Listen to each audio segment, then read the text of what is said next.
Hola, buenos días. Bueno, pues quería agradecer en primer lugar la presencia de las ponentes, que no se han resistido mucho, porque llevábamos pensando un tiempo en hacer un acto principal de este tema, del tema de género, que pensamos que es un tema muy importante y pienso, espero y creo que esto va a ser pues el inicio de una costumbre en nuestras jornadas y en nuestros encuentros. Os voy a presentar a las ponentes para que luego intervengan media horita cada una y luego haremos el debate, que durará, si nos ajustamos a los tiempos, también una hora. Empezará Cristina Polo, que es médica psiquiatra y coordina los servicios de salud mental de Hortaleza. Tiene una tesis publicada en el año 2001 de maltrato a la mujer en relación con la pareja y factores relacionales implicados. Es psicoterapeuta acreditada, tiene direcciones de tesis relacionadas con el tema de violencia de género. Es docente en diversos máster universitarios de terapia sistémica, psicología general sanitaria, psicoterapia de integración. También participa de manera constante e intensa en la formación de profesionales en violencia de género. Su experiencia preferente y líneas de investigación tienen que ver con la perspectiva de género y la psicoterapia, la violencia de género, también en el sentido más amplio de derechos humanos. Tiene muchísimas publicaciones en formato ponencia, libro, artículos, principalmente sobre estos temas. Ha participado en la elaboración de guías de atención, tanto especializada como en salud mental de violencia de género, y actualmente es miembro de la Comisión Técnica de Acciones en Salud contra la Violencia de Género de la Consejería de Sanidad. Ana Tábora también es psiquiatra y psicoterapeuta, es también coordinadora de una unidad de salud mental comunitaria en Granada, se llama Santa Fe. También tiene una amplia experiencia docente, máster de género, en arteterapia, en un máster de la Universidad de Murcia sobre psicología social y feminismo. También es profesora asociada de la Facultad de Medicina. Tiene una línea de investigación desde hace ya bastante tiempo con el leitmotiv de la subjetividad de las mujeres, sobre todo en relación con temas de amor y problemas de salud mental. También es experta en intervenciones en psicoterapias feministas. Además, ha sido miembro fundador de la Asociación Área 3 para el estudio de temas grupales, sociales e institucionales. Es miembro del Instituto de las Mujeres y del Género de la Universidad de Granada, experta en coordinación de grupos operativos e integrante del Seminario Permanente sobre Psicoterapias Feministas, coordinado por Nora Levington. Bueno, yo, aparte de estos impresionantes currículums, ahora lo veréis, pero si no las conocéis, me parecen dos mujeres excepcionales y que ayudan mucho a tener un enfoque muy necesario en nuestra profesión, en la atención a personas con sufrimiento.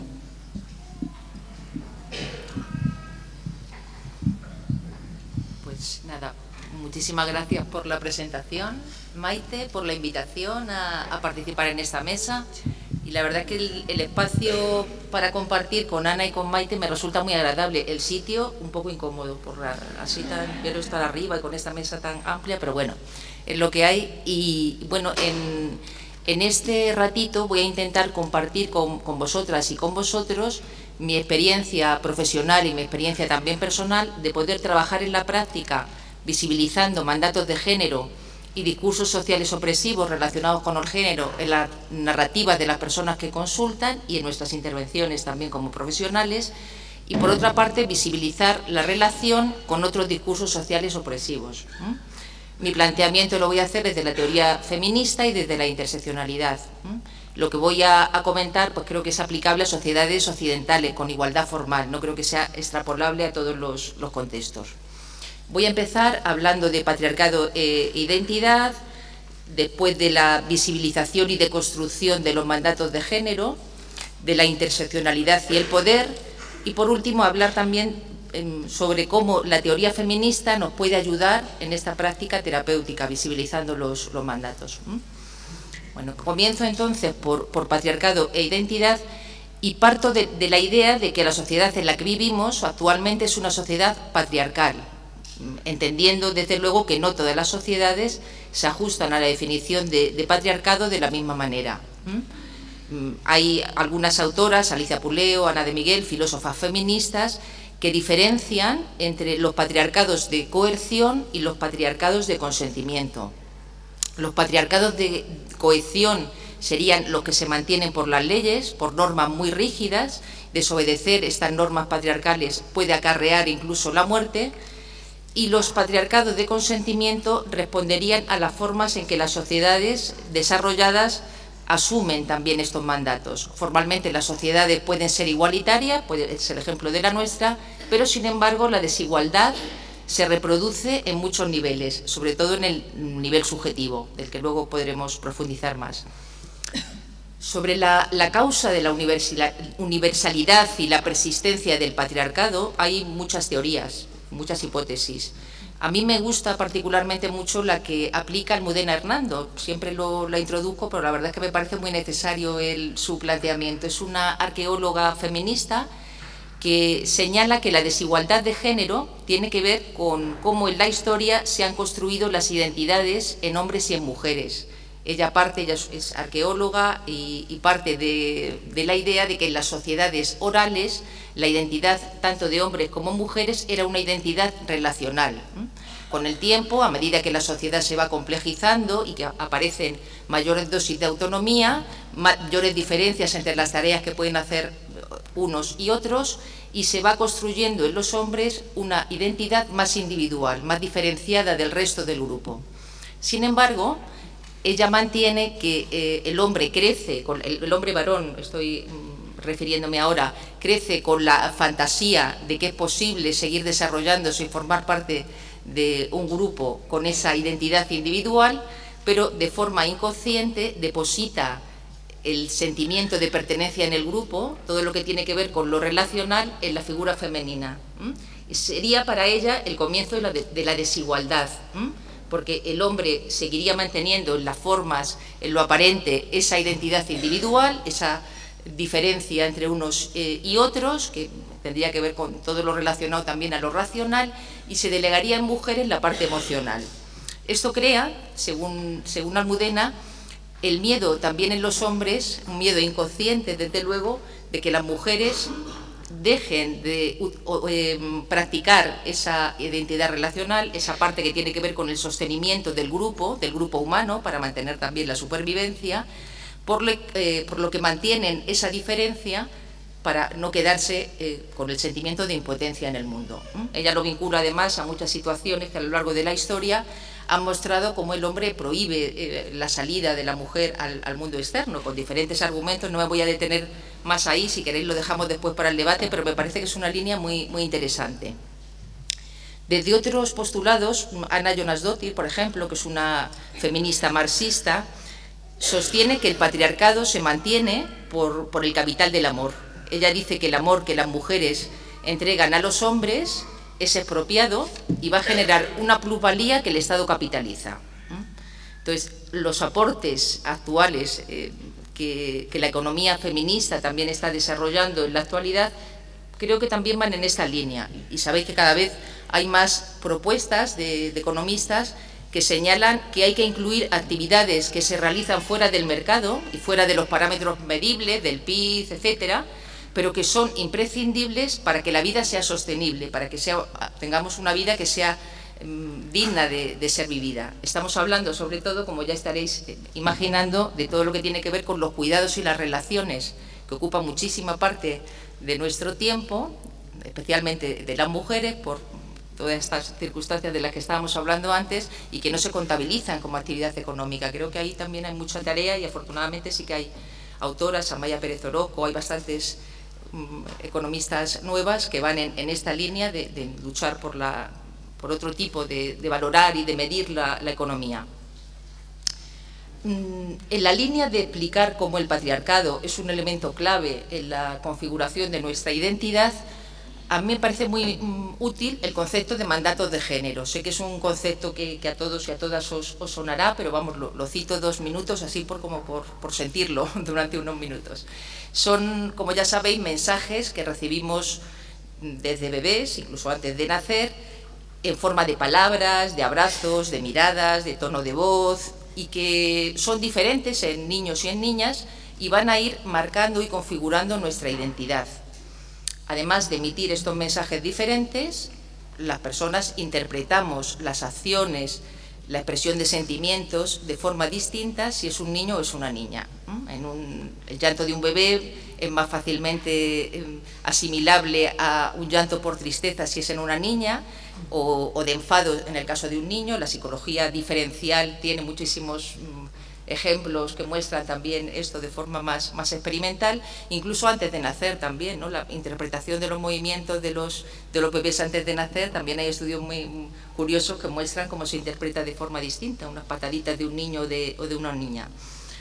Estos mensajes después que vamos recibiendo desde tan pequeñitos, unidos a los que van proporcionando los elementos de nuestro entorno, el lenguaje, inclusivo o no inclusivo, el cine, los medios de comunicación, la música, la publicidad, la ropa, no me voy a detener en ejemplos, pero creo que pueden estar en la mente de todas, van configurando diferentes mandatos. En los niños se va a fomentar, como ya suponéis, la actividad, la fuerza, la autonomía, y en las niñas la obediencia, los cuidados, la ternura, la inhibición de la agresividad. Más allá de estos mensajes, a mí me parece que lo importante es poder pensar que se van configurando de forma inconsciente a través de este proceso de socialización y van formando parte de nuestra subjetividad sin que nos demos cuenta, ¿eh? Se naturalizan, se asumen como verdades absolutas y además en muchas ocasiones son indistinguibles de los deseos. Eso también me parece un tema importante, cómo poder diferenciar entre los deseos y los imperativos de género. Hay una autora, Nora Levington, una psicoanalista feminista, que también ha trabajado mucho este tema, y señala que en este tipo de cuestiones la transgresión de la norma en el orden moral va a producir culpa y el cumplimiento alivio de la persecución interna. Ahora, aprovechando que introducimos el concepto de deseo, creo que a lo mejor también nos podemos parar un poquito, ¿no? ¿Qué es el deseo? Un deseo además constituido en hombres y mujeres y moldeado por relaciones de poder patriarcal. ¿Cómo podemos ayudar a visibilizar y a deconstruir el caldo de cultivo patriarcal que hay detrás de nuestros deseos? ¿Cuál sería ahí la propuesta emancipatoria para poder trabajar desde ese deseo? Ahí me parece que hay que hacer un trabajo a muchos niveles, desde lo más macro hasta lo supermicro, ¿no? Desde revisando con lentes de género, desde cualquier acontecimiento social, de lo más externo, planes políticos, constitución de los consejos de administración, en nuestros entornos después más cercanos, cómo se distribuye el poder, ocupación de espacios, toma de palabra, para ir después centrándonos en contextos más cercanos, cómo nos estamos relacionando, en qué posición de dominación, subordinación nos estamos colocando en las relaciones con los demás, con nuestra familia, en nuestro trabajo, con los y las pacientes, con los y las compañeros. Creo que hay muchas cosas por ahí. Hasta ya, después en esta especie de pase por revisar y por mirar con lentes de género todo lo que nos rodea, revisar también nuestra subjetividad, cómo está construido y en qué posición estamos colocadas. Y es que el inconsciente de todos, de hombres y mujeres, es profundamente patriarcal, por lo que en la lucha por la igualdad, el escenario de batalla creo que tiene que ser interno y externo. Esto lo cuenta muy bien Lola López Mondéjar, que es psicoanalista y es escritora. Estuvo en la AEN coordinando la sección de Murcia durante bastante tiempo. Y ella habla de que, os voy a leer casi textual porque me parece bonito como lo cuenta, dice: no se trata solo de cambiar nuestra conducta racional aplicando la voluntad y condición, sino de vigilar una disposición inconsciente, automática, irracional y sutil que persiste en actitudes en las que probablemente no nos reconozcamos porque pueden ser contrarias a nuestra representación consciente. La autovigilancia tiene que ser estricta, ya que el patriarcado cuenta con un terrible cómplice interior que tenemos nosotros. Va a ser un cómplice que nos va a llenar de contradicciones y con el que nos resulta difícil negociar. Un cómplice que se va a reír de los chistes machistas, o nos va a salir una sonrisita, a veces risas más explícitas y otras no, pero en cualquier caso es difícil que los condenemos o que nos postulemos, y que además va a educar de forma diferente en tareas domésticas y en temas de cuidados y en muchas cosas a hijas e hijos. Yo tengo una hija y un hijo y puedo dar fe que efectivamente hay cosas que tienen que ver con este cómplice interior que después se trasladan en la práctica. Pasamos a la deconstrucción de este mandato, después de esa visibilización. ¿Qué supone visibilizar y deconstruir mandatos en las narrativas de personas que consultan? Bueno, pues es poner, desde mi punto de vista, es explorar y poner en cuestión en la conversación con las personas que vienen a nuestra consulta modos de vida que producen vulnerabilidad relacionados con los procesos psicosociales de género y procesos subjetivos de riesgo por conflicto en el ideal de masculinidad y feminidad. Esto lo trabaja muy bien, a mí me gusta mucho cómo lo trabaja Sara Velasco y Margot Pujol. Sara Velasco es médica feminista y también tiene muchos trabajos sobre la introducción de la perspectiva de género en salud, y Margot Pujol es una psicóloga social que he descubierto recientemente y la verdad es que también me tiene bastante fascinada. Ellas señalan que en la sociedad convivimos con 4 modelos sociales de género que hay que pensar cuando estamos en relación con las personas que consultan, porque van a conducir a contextos de vulnerabilidad y psicopatologías distintas. A grandes rasgos, así por no meterme mucho, si queréis después en internet hay bastantes cosas que lo desarrollan mucho más. Pero a grandes rasgos el primer modelo sería el modelo tradicional, un modelo clásico, el que probablemente todos tenemos referencias, con una división sexual del trabajo, relaciones de género jerarquizadas dentro y fuera, y con un núcleo básico donde la familia es lo principal. Una familia heterosexual, los ideales de masculinidad y feminidad no chocan, son binarios, y quizá en consulta estas personas más educadas, socializadas en este modelo tradicional, van a traer malestares asociados a frustración pues en las mujeres por decepción, porque la pareja no es lo que tú esperabas, no te llena como tú pensabas y había crecido en tu adolescencia y en los inicios de la relación con lo que tenía que ser. El trabajo de ama de casa, pues también muy desvalorizado y que después se convierte también en una carga y que entra también en el discurso de las mujeres, a veces de forma explícita y a veces no tanto. La dificultad con el ideal de la maternidad, eso en las mujeres. En el hombre pues también muchas cosas que seguro que os suenan, la necesidad de estar siempre disponible en la esfera sexual, el papel proveedor, etcétera, etcétera. Esto tiene también consecuencias en la clínica y en la narrativa y incluso en la forma de diagnosticar distimias, trastornos de ansiedad generalizada. En los hombres el consumo de sustancias van quizá un poco más en relación con estos contextos psicosociales de género. El modelo siguiente, que aparecería como a mitad del siglo pasado, es el modelo en transición, y se produce por la salida de las mujeres al ámbito público. Lo viven mujeres y hombres que tienen que transgredir el modelo tradicional en el que han sido socializados en lo exterior, en lo social, pero sin embargo en la vida íntima conservan valores tradicionales. Aquí el núcleo básico no sería la familia, esa familia tan clásica, sino más la pareja. Una pareja que explícitamente no está jerarquizada, donde aparentemente el funcionamiento es más igualitario, pero en la intimidad sigue existiendo binarismo y además esto puede producir un acúmulo de roles antiguos y modernos y muchas contradicciones. En las mujeres pues el deseo de emancipación puede coexistir también con el ideal romántico, con el deseo de ser cuidada, con el miedo a perder la feminidad, la culpa por no tener ese deseo maternal o ese instinto que se presuponía. Bueno, muchas ambivalencias y muchos roles contradictorios en este sentido.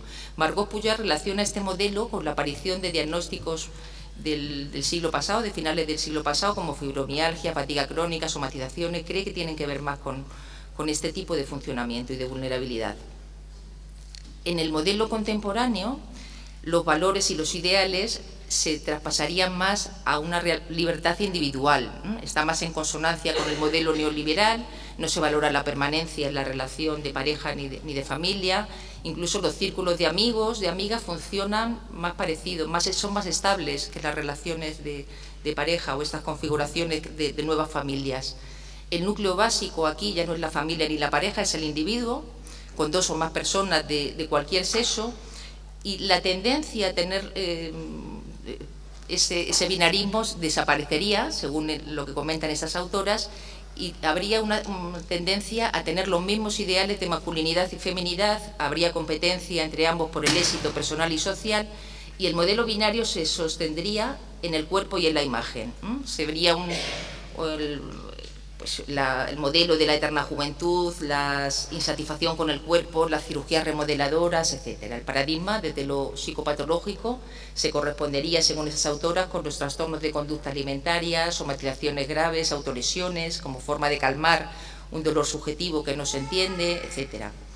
Naomi Wolf, en su libro El mito de la belleza, en relación un poco, me recuerda este modelo, expone que a medida que las mujeres blancas occidentales se han ido liberando económicamente y socialmente, han ido aumentando la cirugía estética y los trastornos de alimentación. También Fátima Bersine, una feminista marroquí, dice que el burka occidental es la talla 38. Por último, el modelo de género igualitario, ese que tendría que funcionar y que probablemente funcione en algunos individuos, parejas, funciones, etcétera, puede incluir personas de cualquier sexo, de cualquier orientación sexual, y tendría que funcionar de forma igualitaria. Si es así, va a ser un modelo protector. La psicopatología, si aparece en estas personas, tendría más relación con otros factores psicosociales de riesgo, pero no con el género, con esas diferencias como tal. En resumen, a mí, más allá de esta pincelada de estos modelos, que además coexisten, muchas veces no son compartimentos estancos ni muchísimo menos, y coexisten en las mismas personas, elementos de uno y de otro, sí me parece interesante revisarlo en las personas que consultan y también en nosotras y nosotros, para poder ayudar a entender y visibilizar de qué forma se configuran estos mandatos y de qué forma está también teniendo que ver en la demanda de las personas que vienen a nuestras consultas. Voy a hablar ahora de la interseccionalidad y del poder, del poder, que siempre yo creo que es inevitable también sacarlo cuando estamos hablando de género, porque más allá de los riesgos que supone el poder crecer con esta visión tan dicotómica de los géneros, con estos mandatos que veíamos antes que eran como tan excluyentes, por las exigencias que supone para nuestro bienestar y por los malestares que crea, o no cumplirlos por un lado o cumplirlos excesivamente, las dos cosas patologizan y tienen relación con esos imperativos con los que nos socializamos. Más allá, digo, de crecer con esta visión, creo que es imprescindible señalar que esta categorización, hombres-mujeres, de una forma binaria, va a incluir desigualdades, desigualdades de poder. Hablar de diferencias de género incluye hablar de diferencias de poder desde el inicio. Hablamos de un régimen de poder saber, el que describe Foucault, ¿no? Un poder que se mantiene no solo porque se imponga, sino porque las personas que lo ejercen y las personas que lo sufren lo consideran verdad. Están dentro de la construcción y de nuestra subjetividad, ¿no? Que sigue este orden social que va estableciendo relaciones de poder y sumisión simbólicas y que forman parte de nosotras y de nosotros. Cada sociedad va a producir en esta línea su propia verdad, que se va a sostener por los sistemas de poder de esta sociedad. Cuanto más inconsciente, siguiendo también a Foucault, en la fundamentación de una lógica, más capacidad tiene de penetración porque menos resistencia se opone. Y siguiendo con la introducción y con la vinculación del poder, me parece también muy importante el vincular la desigualdad de género con otros discursos sociales opresivos. Y esto creo que lo hace muy bien la interseccionalidad. El término de interseccionalidad lo crea Crimson, que es una abogada afroamericana en los años finales de los 80, y surge inicialmente como crítica al feminismo blanco occidental, que estaba muy en boga desde los años 60. Ella señala que desde el feminismo blanco occidental se había insistido desde su punto de vista en que las mujeres eran una categoría homogénea, entonces hablaba permanentemente de las luchas de las mujeres como si fueran un colectivo único. Entonces, desde este prisma se señala que las discriminaciones múltiples, el género, pero también la clase social, la raza, la orientación sexual, la pobreza, la profesión, la etnia, etcétera, etcétera, van a interactuar entre otros factores de vulnerabilidad, no ya como un efecto sumativo, sino que cada discriminación, cada vulnerabilidad intersecciona y crea un sistema de opresión que va a reflejar la intersección de muchas formas de discriminación. Podemos enfrentar, además, discriminaciones entrecruzadas, diferentes en cada situación personal y cada grupo social. En un momento lo que puede resultar un factor de discriminación puede ser un factor de protección, incluso de privilegio en otro momento. Estamos hablando de opresiones experienciadas. No todas las personas experimentan la opresión de la misma manera, aunque compartan las mismas divisiones sociales, porque cada opresión y cada discriminación va a surgir en un contexto. Ellas critican la forma de entender, incluso desde lo institucional, algunas discriminaciones, pues en la ONU, convenciones para eliminación de discriminación racial o de discriminación en función de género, y se señala desde esta línea que es necesario unir y tener en cuenta la intersección de todos estos factores de vulnerabilidad. Yo creo que una ventaja significativa de este marco de análisis combinado es esta introducción de la interseccionalidad y del análisis de poder, es que nos va a permitir visibilizar también mejor la relación entre las estructuras de desigualdad y los privilegios sociales. Y en nuestro campo, en la salud mental, como profesionales de salud mental, creo que es muy importante poder ser consciente y poder trabajar y transitar por las diferentes posiciones de poder y privilegio. Creo que eso lo podemos hacer en consulta desde nuestro rol profesional, psiquiatra, enfermera, tal, desde jefa, no jefa, trabajo en hospital versus otro tipo de tal, trabajo en los dispositivos de salud versus dispositivos de servicios sociales. Creo que hay muchos trabajos, desde luego, y eso también insisto, porque creo que es uno de los elementos más importantes, el rol en relación con los pacientes y el rol de género con los pacientes. Y aquí creo que también es fundamental poder señalar, y hay trabajos muy interesantes también en esta línea, en nuestro medio, en rehabilitación, por ejemplo, los trabajos de Marga Rullas y Juan González Cases, que si no los conocéis os animo también a que los reviséis, muestran también de una forma muy evidente cómo las personas que son diagnosticadas de trastorno mental grave tienen diferente acceso a los recursos y son derivadas a diferentes tipos de recursos en función de ser hombre o ser mujer, por lo cual creo que ahí tenemos también un campo amplio para trabajar. Luis Bonino también es un psiquiatra que ha trabajado también mucho con el tema de los micromachismos, en una reflexión muy reciente que hace, 25 años después de que él creara el término de micromachismos, señala que más allá de desvelar comportamientos micromachistas, que creo que en eso sí que nos estamos entrenando, hay que señalar el lugar del que provienen, el lugar existencial de que provienen esos comportamientos micromachistas y también la posición jerárquica desde el lugar en que los ejercemos. Entonces creo que nuestro campo también es otro tema para poder debatir y reflexionar. ¿Voy bien? Vale, muy bien.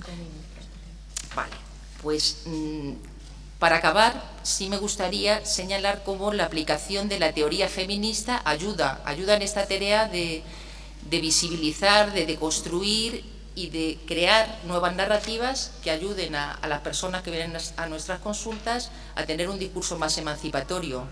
Y también a nosotras y a nosotros como profesionales. Mi experiencia personal es que el feminismo ayuda en la vida personal y en la vida profesional. Entonces, como hemos visto hasta ahora, esta aplicación de la teoría feminista y de la perspectiva de género nos va a obligar a cuestionarnos el marco conceptual en el que nos hemos formado desde las escuelas de psicoterapia variadas de todos los modelos del mundo y desde el paradigma biológico, creo que desde todos los paradigmas, y a formular con estas lentes de género que hablábamos antes los diagnósticos, las hipótesis, los tipos de intervención, los recursos que utilizamos, etcétera. En la práctica, incorporar modelos más igualitarios, pues para las mujeres va a suponer, yo creo que después también Ana puede hablar de eso más profundamente, y a mí me gusta mucho también cómo lo incorpora Ana, supone incorporar posiciones subjetivas activas, ¿no? Trabajar el lugar interno de la subordinación y resolver sobrecargas compartiendo, creando redes de apoyo mutuo, otra manera de estar en el mundo, trabajándote ese lugar de donde provienes. En los hombres también supondría abandonar esas posiciones subjetivas de fuerza, tener que estar en todo, esas sujeciones de modelo tradicional, y también el poder irte permitiendo acceder a otros lugares que hasta ahora han estado vetados, trabajando a partir de las contradicciones, porque las contradicciones son innegables y nos vamos a encontrar con contradicciones en deseos, en identidades, en formas de hacer, pero el conflicto y la contradicción va a ser un elemento que va a tener que estar ahí. Las intervenciones terapéuticas también desde este marco, desde la incorporación del feminismo, creo que también pueden ser un espacio de visibilizar violencias simbólicas invisibles, que a veces están encerradas en la caja negra del diagnóstico, a partir de nuevas narrativas. También Margot Pujol, vuelvo a citarla, siguiendo a Foucault, adaptando lo que Foucault dice de las prácticas de sí, como prácticas de autovigilancia que van encauzándonos a una subjetividad que vaya adaptada a una identidad normativa, señala que en la desigualdad de género, estas prácticas de sí, estas prácticas de autovigilancia que nos hacemos, van a producir en las mujeres violencias de sí invisibles de diferentes grados. Por un lado, habría microviolencias de sí, que tendrían que ver con la culpa, la autoexigencia, la vergüenza, etcétera. Y por otra parte, lo que ella llama macroviolencias de sí, que estaría más en consonancia con los trastornos de alimentación, autolesiones, etcétera. Lo que se propone desde este marco es poder visibilizar las prácticas de sí, estas prácticas de sí que están haciendo daño, que nos están produciendo malestar, y poder transformarlas en un cuidado de sí subjetivo que nos aporte libertad y que proporcione un sentido vital y colectivo a nuestra experiencia, que vaya más allá de lo individual y tenga también una dimensión social y política en este campo. Para acabar ya dos minutines de poder señalar que otros retos en las intervenciones y en la incorporación de la teoría feminista incluye los pensamientos no binarios y la diversidad, todo lo que tiene que ver también con otro tipo de teorías, teoría queer, etcétera. La exposición que he hecho hoy la he hecho en términos binarios, es como yo tengo organizado el mundo, como me he construido y cómo estoy, entonces lo puedo hacer desde ahí, pero sí me parece que el reto también es incluir un pensamiento no binarista que pueda también incorporar vivencias diversas en personas que tampoco se encuentran representadas en esas normas tan excluyentes y normativas, y también además serviría para incorporar otras formas disidentes de funcionamiento. Entonces me parecería que podría ser el reto y algo interesante. Pues muchas gracias por vuestra atención.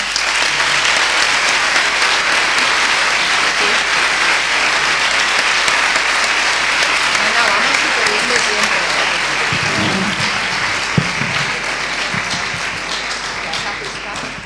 Sí, media horita.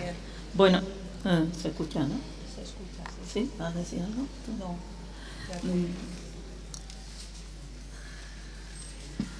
Bueno, yo lo primero agradecer a Maite, especialmente porque creo que ella pues ha peleado un poco también para que pudiera haber una mesa sobre desgeneradas. Y entonces, en ese sentido, pues la verdad es que lo pensaba mientras estaba escuchando hablar a Cristina, no sabía si ponerme nerviosa o pensar este espacio como una oportunidad. Entonces he decidido que lo voy a pensar como una oportunidad. Yo llevo mucho tiempo trabajando el tema de feminismo y salud mental, en concreto feminismo y psicología social, y la verdad que he ido a muchísimos sitios, bueno, he recorrido pues muchos lugares para poder hablar de este tema, y sin embargo en los ámbitos de salud mental la verdad que no he tenido tantas oportunidades. Creo que ni yo ni otras profesionales que estamos intentando integrar este tema, ¿no? Entonces, en ese sentido, pues dar las gracias y bueno, esperar que os sea útil lo que voy a plantearos. Cuando creo que alguna de las cosas que voy a decir, Cristina la ha planteado, lo que pasa es que yo iría por un camino que terminaría mucho más en lo que tiene que ver con el ámbito intrapsíquico, con el mundo interno, y en ese sentido de lo que voy a hablar es de feminismo afectivo en esta ocasión, ¿no? Quería comentar dos cosas.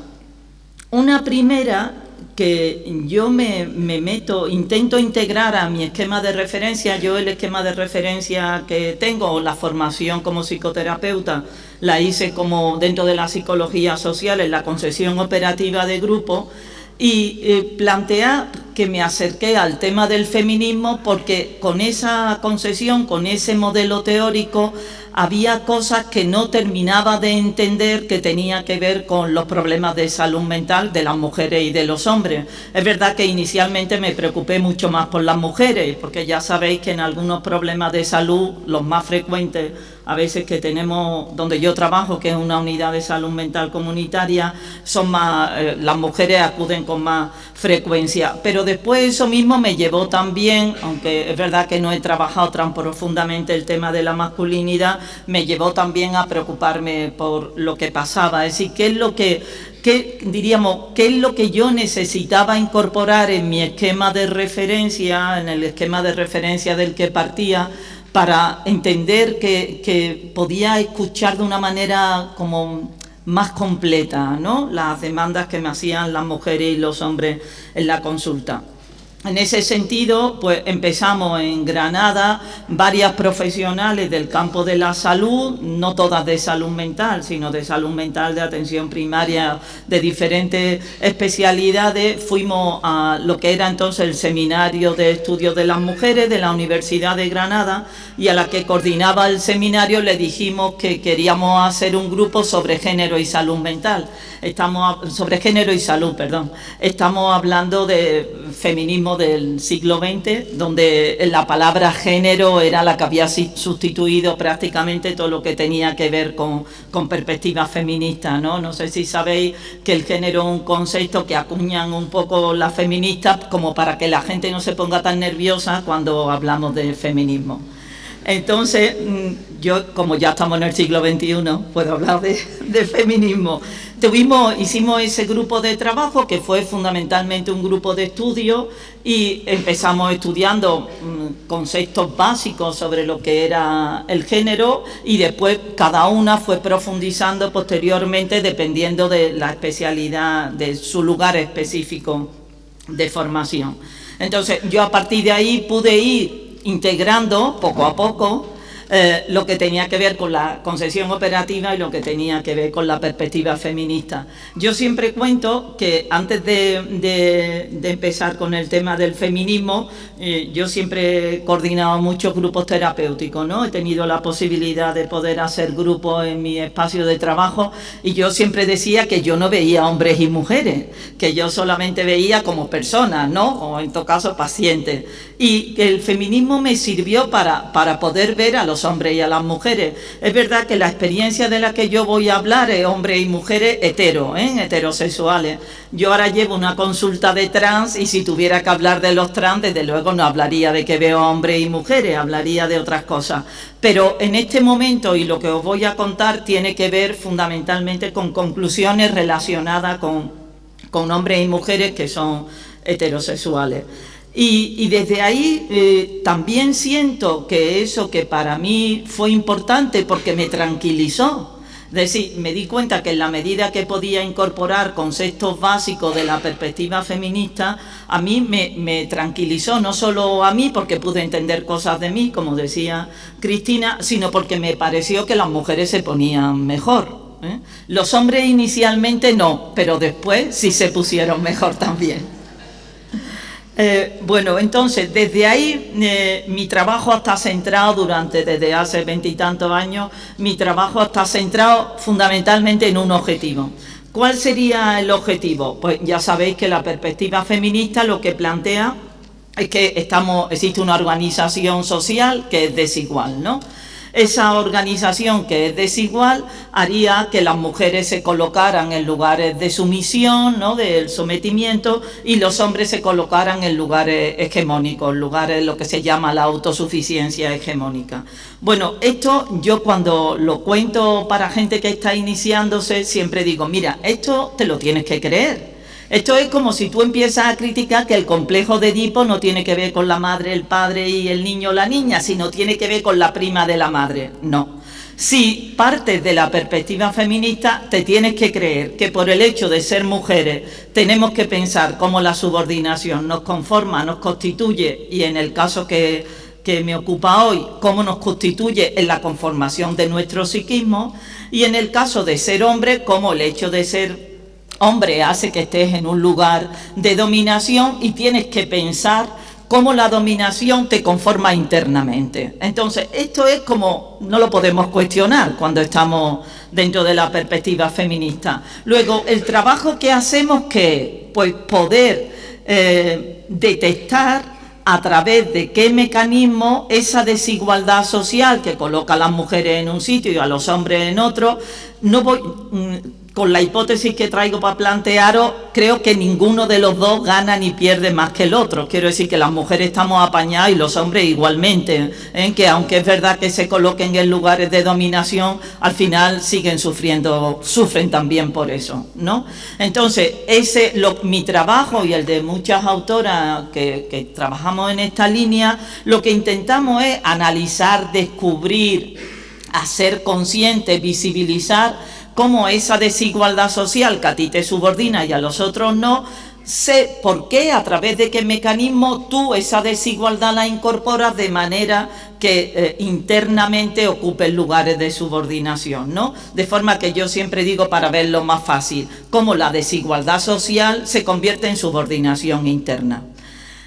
Y todo lo que yo voy a contar a partir de ahora tiene que ver con eso, es decir, que lo que intentamos es ir analizando por qué, porque siempre pensamos que tú te quedas con la subordinación o con la dominación porque alguna función le sacas. Es decir, que si no hay ninguna utilidad a que tú incorpores los valores subordinados, tú no los incorporas. Y de hecho están súper descritos las mujeres que se han resistido a eso, o cómo las mujeres se resisten a unas cosas y a otras las incorporan y en otras no. Igualmente los hombres, es decir, si los hombres incorporan, no todos los hombres de la misma manera, en fin, que estamos hablando de una experiencia concreta que tiene que ver con la gente que yo he trabajado, ¿no? No lo podemos universalizar.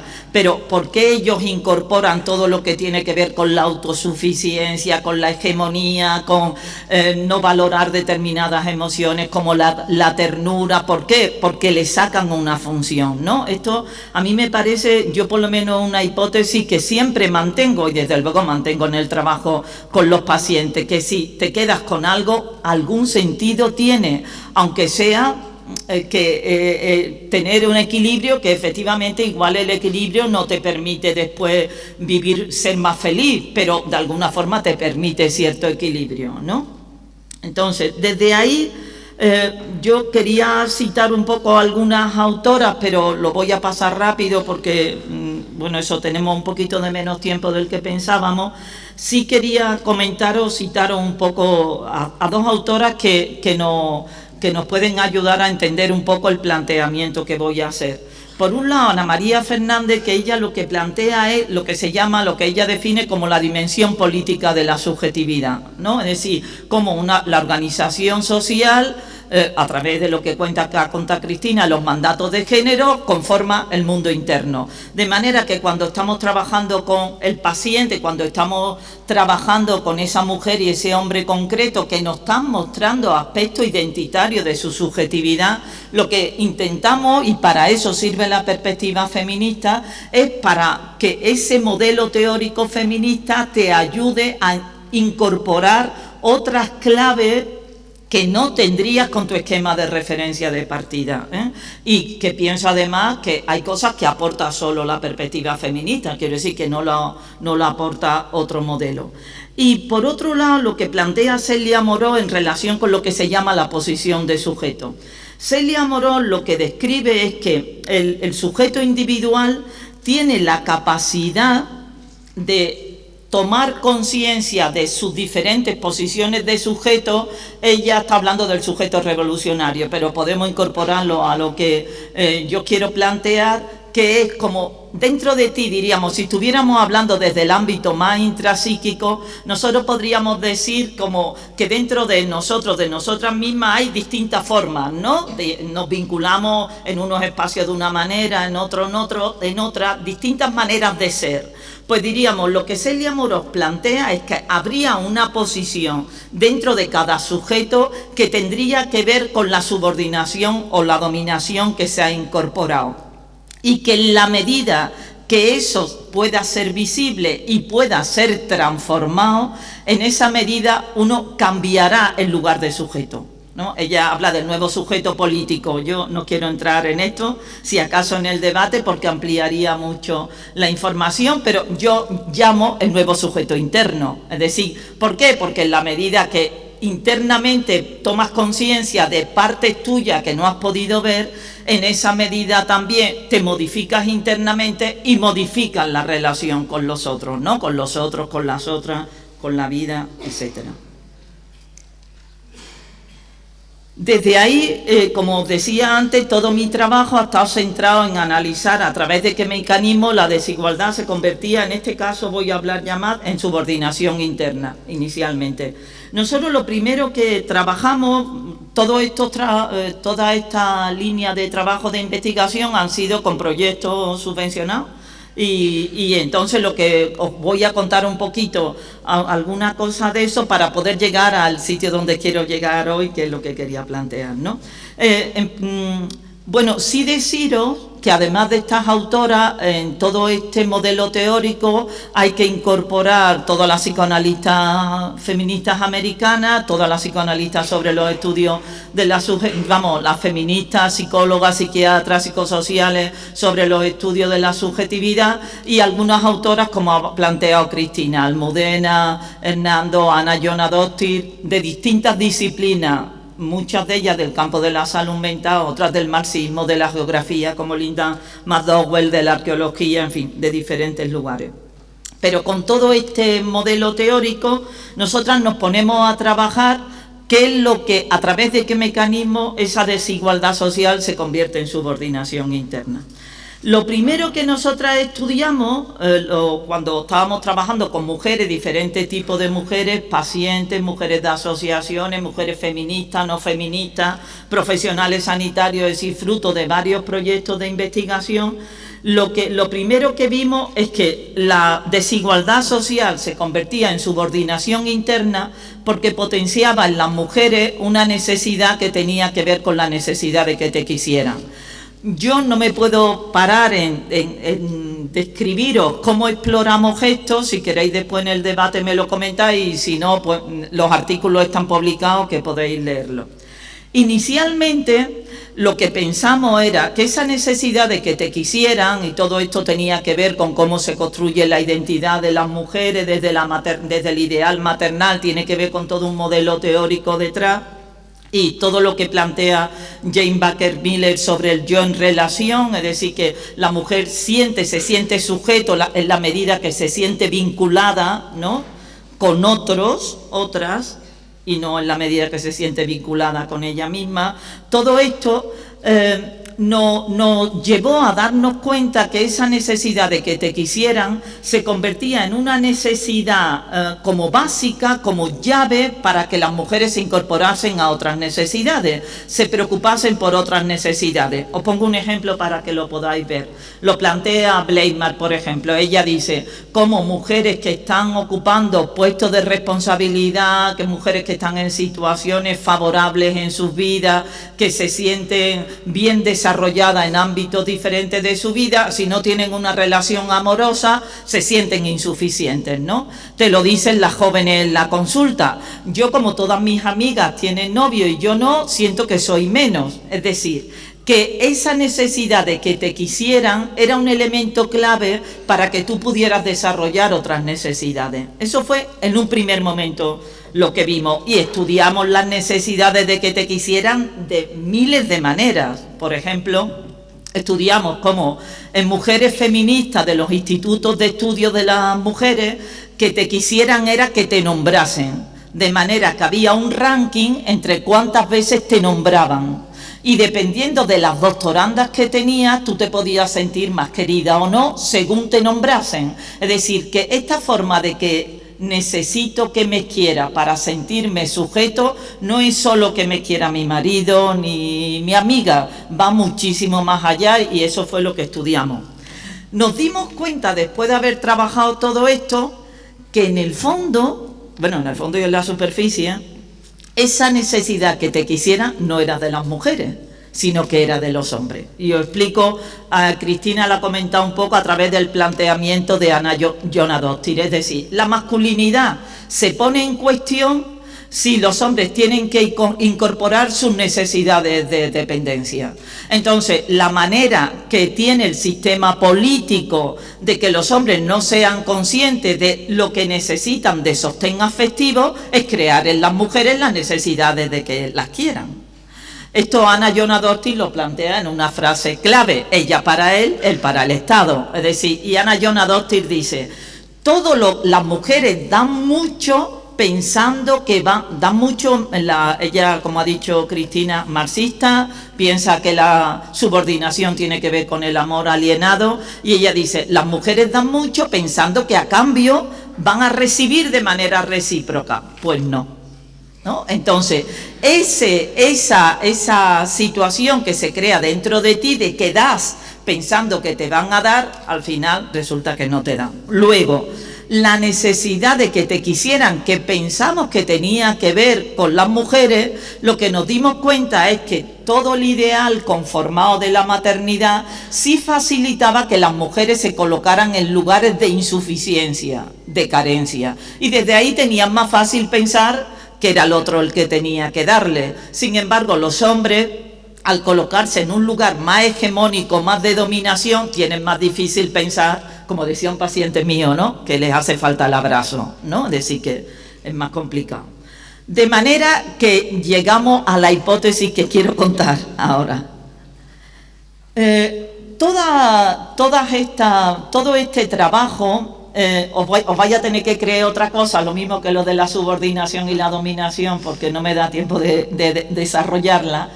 Todo este trabajo nos llevó a pensar que tanto en los hombres como en las mujeres, la cuestión de la complementariedad, que ahora os voy a decir alguna cosita sobre eso, les resultaba útil a ambos, a los hombres y a las mujeres. Es decir, cuando nosotros vamos viendo cómo la subordinación te va constituyendo, va continuamente saliendo en los estudios y en nuestras prácticas también, ¿no? Va saliendo, bueno, si pensamos el tema del amor romántico, el tema de la complementariedad se convierte en clave para entender la cuestión del amor romántico, ¿no? Como todo el sistema social niega la dominación-sumisión, hablando de la complementariedad de funciones y lo que plantea Almudena Hernando, pensando en el modelo de la complementariedad de funciones. Es decir, todo esto nos lleva a pensar que tanto los hombres como las mujeres les interesa incorporar la noción de complementariedad. Y ahora, ¿por qué les interesa? Y aquí estaría la cuestión. Bueno, pues donde yo estoy, en el momento que estoy, es lo que quería compartir. Yo creo que a los hombres y a las mujeres les interesa la complementariedad porque tienen dificultades para poder ver una parte de ellos y de ellas. Y esa parte tendría que ver con que los hombres y las mujeres somos vulnerables, somos dependientes y somos diferentes. ¿Qué significa esto? Que habría dificultades importantes en el psiquismo para poder integrarnos desde esos tres factores. Sí, las mujeres tienen dificultades para verse a ellas y poder trabajar eso, que es un poco con lo que voy a terminar, como eso lo vamos a trabajar en la consulta. Las mujeres van a tener dificultades para poder integrar lo que tiene que ver con el tema de su vulnerabilidad, porque eso las pone en cuestión el tema del poder, su dependencia, porque eso les pone en cuestión el tema de la autoafirmación, y su diferencia, porque es lo que comentábamos ayer en un seminario que estábamos. En el momento que ves al otro como diferente, te das cuenta que el otro no te va a cubrir tus carencias. Entonces, ¿qué es lo que las mujeres no quieren ver? Que la vulnerabilidad, la dependencia y la diferencia te la tienes que comer con papita, que nadie te va a resolver eso. Pero ¿qué es lo que los hombres no quieren ver? Exactamente lo mismo. De manera que tanto unos como otros están alimentando la fantasía desde lugares diferentes. Las mujeres desde lugares de carencia, de insuficiencia, con la fantasía que lo que te dé el otro te va a sacar de eso de esos lugares de vulnerabilidad, dependencia, diferencia, con serios problemas en todo lo que tiene que ver el proceso de diferenciarse, porque diferenciarse significa que ves al otro tal como es, pero que tú también te ves a ti tal como eres.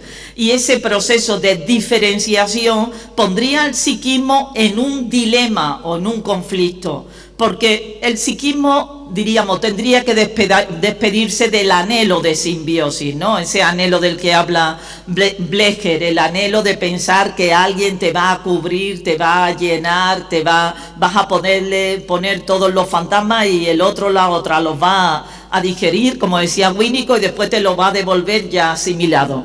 Pues diríamos, esa dificultad tendría que sería un trabajo que tendrían que hacer las mujeres para poder construirse a ellas mismas como sujeto interno, y un trabajo difícil. Ese trabajo se elude si tú estás a la búsqueda del que te da, que es lo que vemos en la mayoría de las consultas, ¿no? Mujeres pensando, esperando un día y otro a ver si la pareja o la madre le da lo que no le dio, y como la madre no le dio lo que necesitaba, a ver si ahora se lo da la pareja y la amiga. Pero en los hombres pasaría exactamente igual, es decir, la dificultad que pueden tener los hombres para incorporar que son vulnerables, que son dependientes y que son diferentes, que es diferente al otro y diferente a la otra, le llevaría también a poner en cuestión todo lo que tiene que ver con la masculinidad, porque la masculinidad se construye principalmente, según plantean la mayoría de las autoras,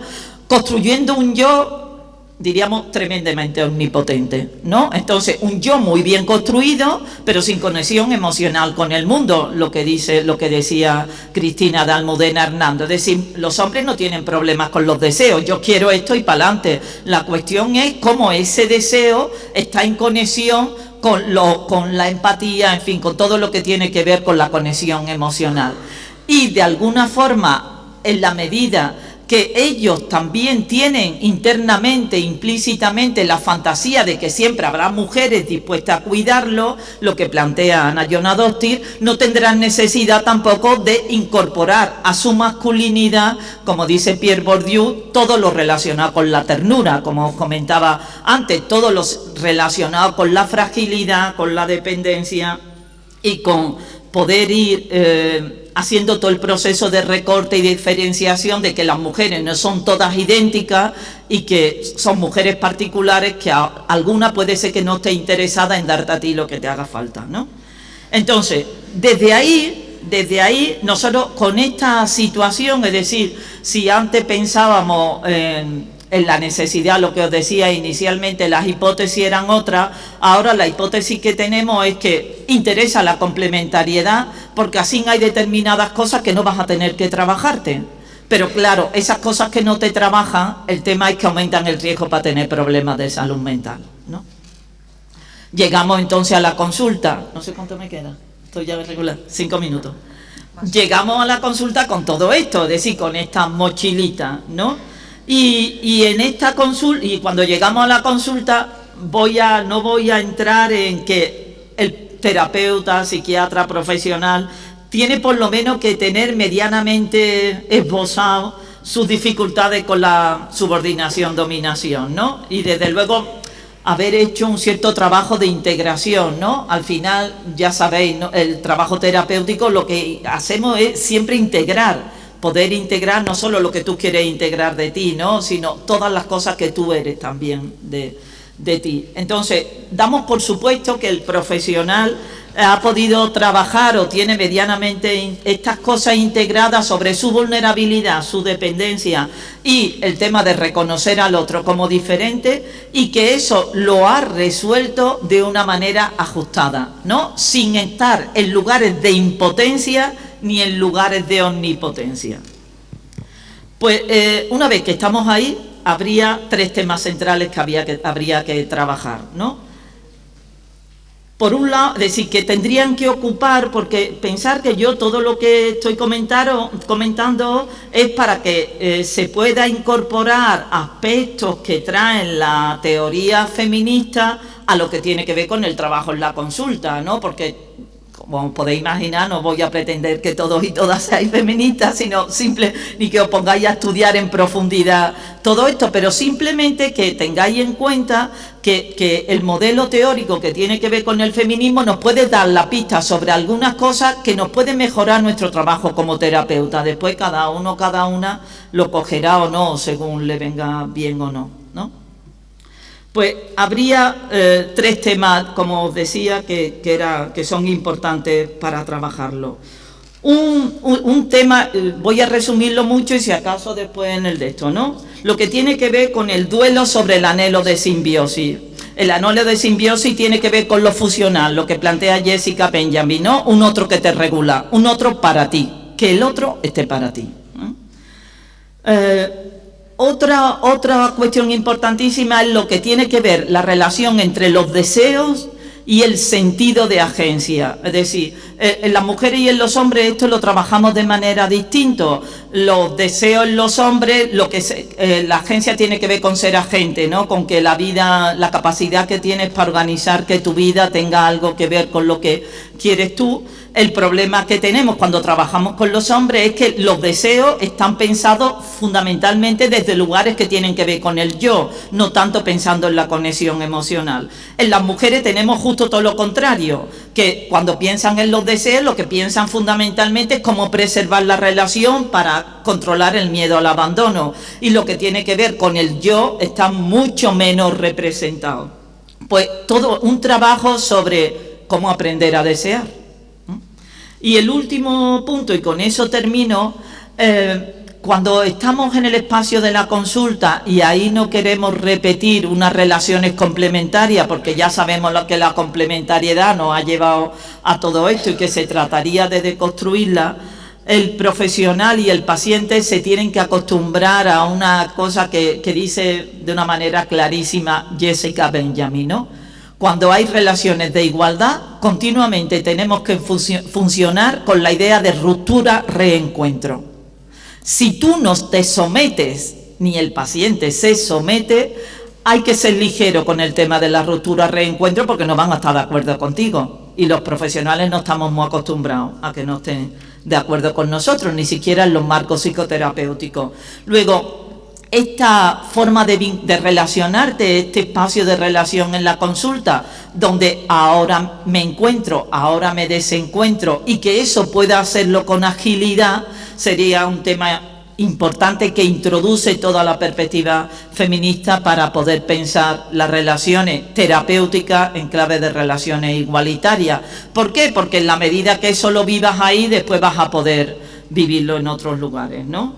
Yo... para terminar, había apuntado una frasecita. Muy bien, sí. Bueno, y con esto quiero terminar, ¿no? De lo que se trata es de ver con claridad que el otro no te podrá resolver la vulnerabilidad, la dependencia, la diferencia. Que se trata de encontrar otro equilibrio y otro lugar para ti y para el otro. No se trata de resolver eso. Se trata de situarnos en el lugar de sujetos humanos, que tanto los hombres como las mujeres podamos hacer un trabajo que nos permita llegar al lugar de sujetos humanos, ¿no? Todo esto tiene que ver también con el feminismo ilustrado, que no se trata de que las mujeres nos apropiemos de las identidades masculinas, sino que podamos llegar a ese lugar de sujetos humanos. También que el terapeuta pueda contribuir a ese proceso. Un nuevo sujeto político que haya podido aceptarse también como vulnerable, dependiente y diferente. ¿Vale? Muchas gracias.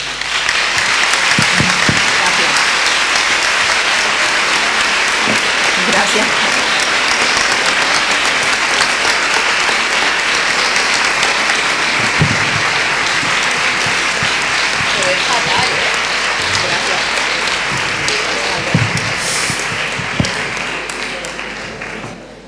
Muy bien, tenemos una hora de debate. Vamos a hacer una cosa, ponemos 4 o 5 preguntas y luego una respuesta de la mesa, que creo que así el debate es más ágil.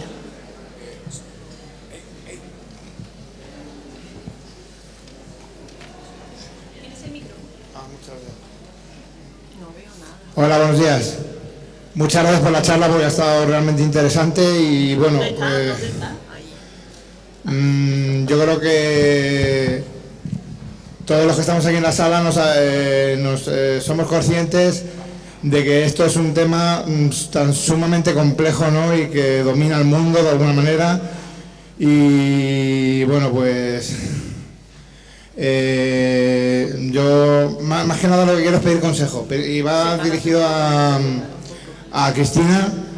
Quería pedirle consejo, ¿no? sobre qué hacer, puesto que yo creo que el machismo muchas veces nos afecta más a los hombres, nos afecta más a los chicos que a las mujeres, muchas veces, ¿no? O sea, porque por el hecho de que existan asesinos de mujeres y cobardes, ¿no? Y auténticos fantoches ibéricos, ¿no? O sea, pues son un poco mis enemigos, ¿no? De alguna manera, porque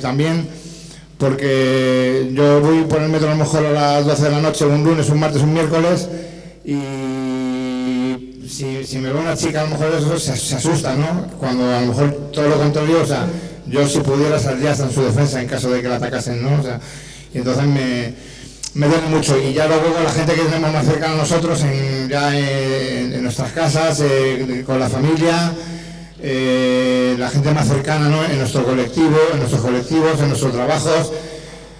¿Qué podríamos hacer en el caso de que nos confundan, ¿no? En el caso de que surja un malentendido, que pasa muchas veces y te tachen de lo que no eres, ¿no? Y te tachen de machista, y cuando yo soy de lo más feminista que puede haber, o sea me considero soy feminista totalmente, porque pienso que el feminismo es igualdad, ¿no? O sea, según la Real Academia de la Lengua Española, feminismo, doctrina social que aboga por la igualdad de los hombres y las mujeres. Feminismo. La mujer sobre el hombre sería embrismo, ¿no? O sea, embrismo y machismo, que creo que...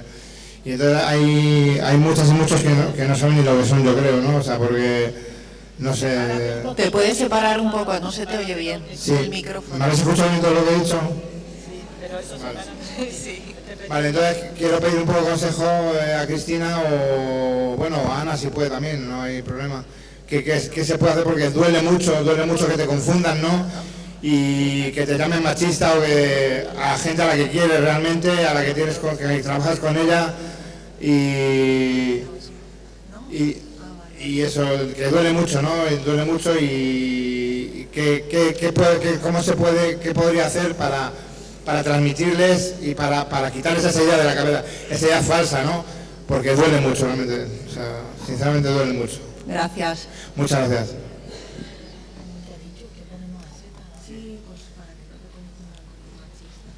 Hola. Aquí. Bueno, yo hablo esto que se dice en primera persona o, bueno, que estoy loco, vamos. A mí, ha habido un momento durante las dos exposiciones que claro, hice una traducción simultánea, ¿no? Y me explico.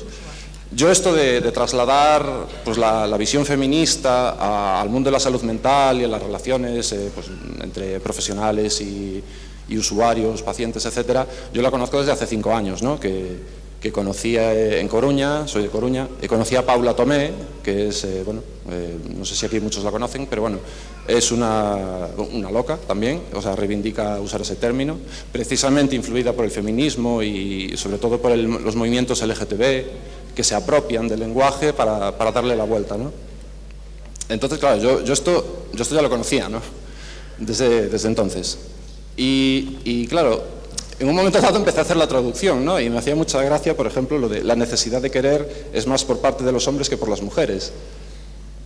Y hacía la traducción, ¿no? Entonces me hacía mucha gracia y luego me parece muy, muy gracioso. Yo quería preguntar un poco a todo el mundo, y levantáis la mano, ¿cuántos han hecho esta traducción que digo yo? O sea, cambia, básicamente, coger un texto feminista o simplemente cualquier tipo de enfoque feminista y cambiar la palabra mujer por la palabra loco o loca y cambiar machismo por un concepto que habla un compañero nuestro de Asturias, Tomás López Corominas, que habla de cuberdismo. Entonces, yo quería, levantad la mano los que habéis pensado alguna vez en esto y habéis hecho esa traducción, ¿no? Cuerdismo, pues igual que el machismo. Cuerdismo. Igual que el machismo viene... Igual que el machismo, pasa. la diferencia entre locos y cuerdi. Que lo voy a explicar, lo de cuerdismo. O es eso. Cuerdismo. A ver. Pero ¿y esto qué tiene? De cuerdo, de estar cuerdo. Entonces, bueno, el primero que Ah, vale. este es muy cañero. Vale. Cuerdismo. Entonces, nada, que Pero el primero también me parece un poco... ¿Puedo? ¿Sí? Sí. No se colocan. Pues eso, quería preguntar y que levantarais la mano que quiénes habéis hecho esa traducción, quiénes os habéis dado cuenta. Solo tú, Olaya. Ah, bueno, vale. ¿Solo dos? ¿En serio? Porque, bueno, vale. Es que, en serio, o sea, volved a escuchar las exposiciones o a leer cualquier texto feminista. A mí me gusta mucho, por ejemplo, mencionar siempre a ¿cómo se llama? Iris Marion Young, una feminista, que habla de las 5 caras de la opresión. Y claro, tú haces esa traducción y todo encaja como un puzzle sideral fantástico, ¿no? Que bueno, luego los movimientos de la discapacidad también han hecho esto, no sé, o sea, esto está sobre todo, yo creo que viene sobre todo por la onda queer feminista y el feminismo postcolonial y estas cosas, ¿no? Que de repente se empiezan a dar cuenta de que estos mecanismos en realidad aparecen en un montón de colectivos más, ¿no? Entonces, yo hago esa propuesta para reflexión. ¿Quién es la tercera persona? ¿Podíamos intentar priorizar la palabra de las mujeres?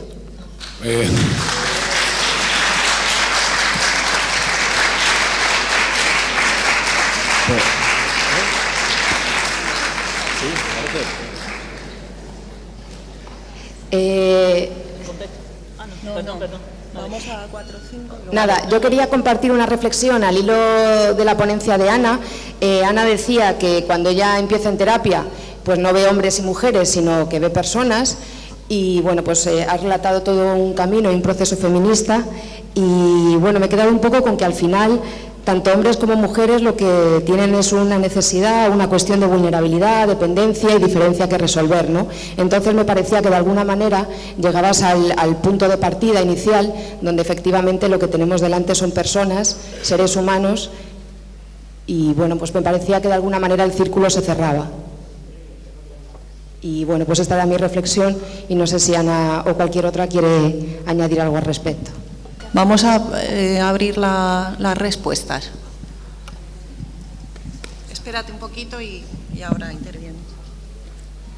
Pues, no sé, empiezo contestando al consejo que me pedías sobre consejos para cómo enfrentarnos al machismo, ¿puede ser? No sé si lo he entendido como que efectivamente consejos para hacer un mundo mejor, de alguna manera, un mundo más igualitario, y cómo conseguir que no se te considere machista. ¿Puede ser algo así? Quizá la...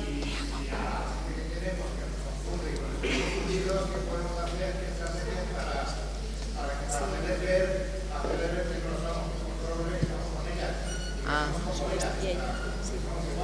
Claro,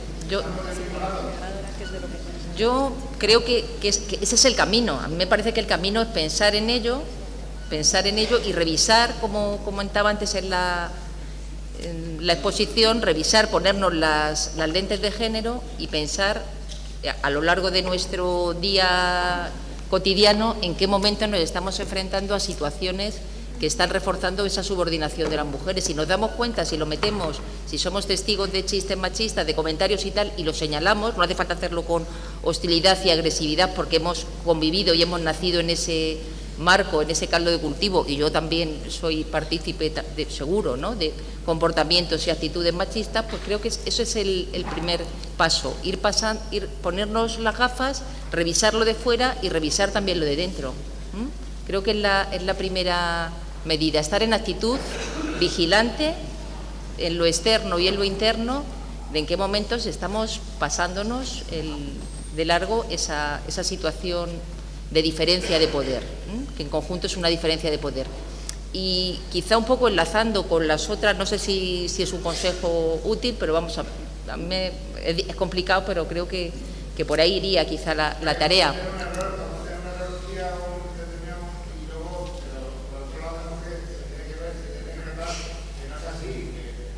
Sí, claro, por supuesto.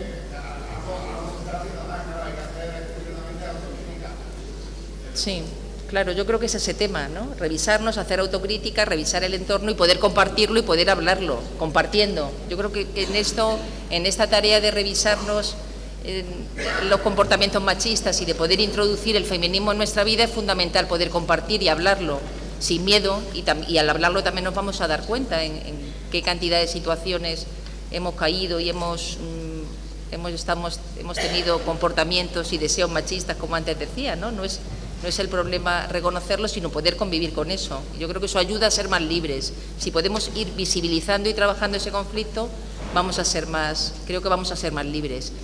Y luego, enlazando con alguna otra pregunta, o si quieres pasar, no sé, iba un poquito a enlazar a lo mejor lo que se ha señalado en 2 ocasiones de la similitud entre el discurso feminista y otros discursos emancipatorios frente a las personas diagnosticadas de enfermedad mental. Y efectivamente a mí me parece que sí que tiene que ver. Y también señalaba la interseccionalidad como una teoría emancipatoria que puede ser aprovechable también desde la misma práctica que la teoría feminista. Poder visibilizar efectivamente las situaciones de vulnerabilidad que se producen en la práctica sanitaria. Estamos en salud mental, pero también en la práctica sanitaria global, esas diferencias de poder, de situaciones de vulnerabilidad y privilegio con las que nos estamos enfrentando muy, muy frecuentemente. Me callo. Bueno, a mí lo que se me ocurre, ¿no?, cuando os escucho, yo creo que yo la cuestión no la pensaría tanto entre el tema de machista, feminista, no la pensaría tanto desde ahí, sino la pensaría más sobre qué trabajo. Bueno, yo os decía que yo, donde estoy situada en este momento, no digo que siempre esté, pero en este momento tiene que ver con el feminismo afectivo, es decir, que en definitiva donde me centro ahora mismo es en cómo modificar lo interno, aspectos de la subjetividad, ¿no?, aspectos de cómo eres. Entonces, yo creo que hay un trabajo previo que no es tanto como si me consideran o no me consideran, sino que tiene que ver con poder reflexionar acerca de cómo esos mandatos de lo que ha hablado Cristina, los mandatos relacionados con la masculinidad o con lo femenino, cómo esos mandatos están formando parte de cómo tú eres. Yo creo que ese trabajo es un trabajo previo y que no puede obviarse por este tema de cuánto de machista y cuánto de feminista soy. Vamos a ver, yo llevo 20 y tantos años trabajando este tema y hay un montón de cosas, y soy feminista también ideológicamente, y tengo un montón de cosas que no la tengo resuelta todavía, ¿no? Nosotras, las investigadoras que hicimos el tema del proyecto sobre el amor de pareja, lo hicimos también para poder resolver nosotras mismas las contradicciones y los conflictos que teníamos con el tema del amor, hasta dónde el otro, hasta dónde tú, hasta dónde el vínculo. Es decir, que yo creo que lo importante es que tú sepas discriminar, no tanto en qué lugar te ponen, sino que sepas discriminar qué cosas tienes tú pendiente y sin resolver en relación con esos valores políticos que se te han dado para incorporar por el hecho de ser hombres o mujeres, ¿no? Y en ese sentido me parece que hay un trabajo que no es compartido. Es decir, yo creo que los hombres y las mujeres se pueden sentar a pensar juntos cuando cada uno y cada una haya hecho su trabajo. Porque me parece que la subordinación no tiene nada que ver en cómo conforma el mundo interno a la hegemonía. No tiene nada que ver. Es decir, los hombres tienen que trabajar unas cosas y las mujeres tenemos que trabajar otras.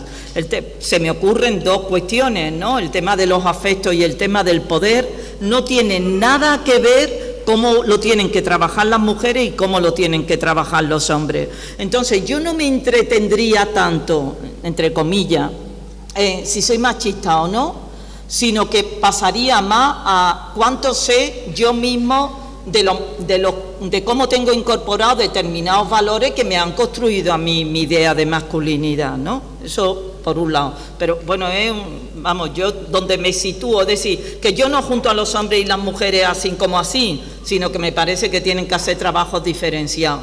En relación, yo, como os comentaba, estoy situada en lo que tiene que ver con el feminismo ahora mismo afectivo, el feminismo psíquico, si queréis llamarlo, y no te puedo dar nombre acerca de autoras que hayan trabajado como la organización sanitaria, ¿no? Te podría recomendar dónde buscarlos, pero no es un tema que trabaje. Ahora, yo creo que los profesionales tenemos que hacer muchas cosas, pero creo que los pacientes, los usuarios también.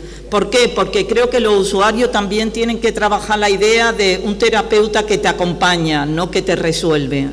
Entonces, a mí me parece que cuando hablamos de relaciones igualitarias en la consulta, también significa que el profesional tiene que tener claro que la otra no va a ser lo que le digas tú, ¿no? Es decir, que se trata de poder pensar juntos acerca de lo que está pasando, también porque tú vas a ir pensando también sobre lo que a ti te está pasando, pero creo que los usuarios se tienen que acostumbrar también a salir de lugares de tanta fusión, ¿no? De tan simbiótico, donde el profesional está como eso para resolverte, ¿no? Yo creo que todos, tanto los profesionales como nos tenemos que acostumbrar a lo que significan relaciones igualitarias, que el modelo maternal se pone en cuestión. Es decir, esto de la maternización, de yo te cuido y estoy aquí por ti, tú dices, no, yo estoy aquí para acompañarte y ahora veremos juntos a dónde llegamos, ¿no? Y por otro lado, lo que tú comentabas, no podemos olvidar ¿dónde está? No podemos olvidar lo que he dicho antes de la posición de sujeto, es decir, tú ves a personas alienadas porque hay una posición dentro de ellos que tiene que ver con cómo la subordinación te constituye y la dominación te constituye, que eso no ha sido trabajado. Es decir, tú tienes que hacer todo el proceso de descubrir eso, escudriñar eso, el dolor de ver eso, porque gracia no te hace ninguna, ¿no? Es decir, tienes que hacer todo eso para poder llegar a un lugar de sujeto donde incorpores esa posición. Mira, cuando yo hago formación, yo le digo a la residente que vamos a trabajar como la subordinación te constituye, y te dice, ¿yo no estoy subordinada? Pero es que cuando vas a las asociaciones de mujeres, dicen, vamos a trabajar como yo, subordinada, yo, es decir, aquí no hay nadie subordinado. Pero después, cuando te pones a pensar qué es lo que te pasa cuando te enfadas con el novio, entonces ya ahí podemos empezar a entender cuáles son los efectos de la subordinación, ¿no?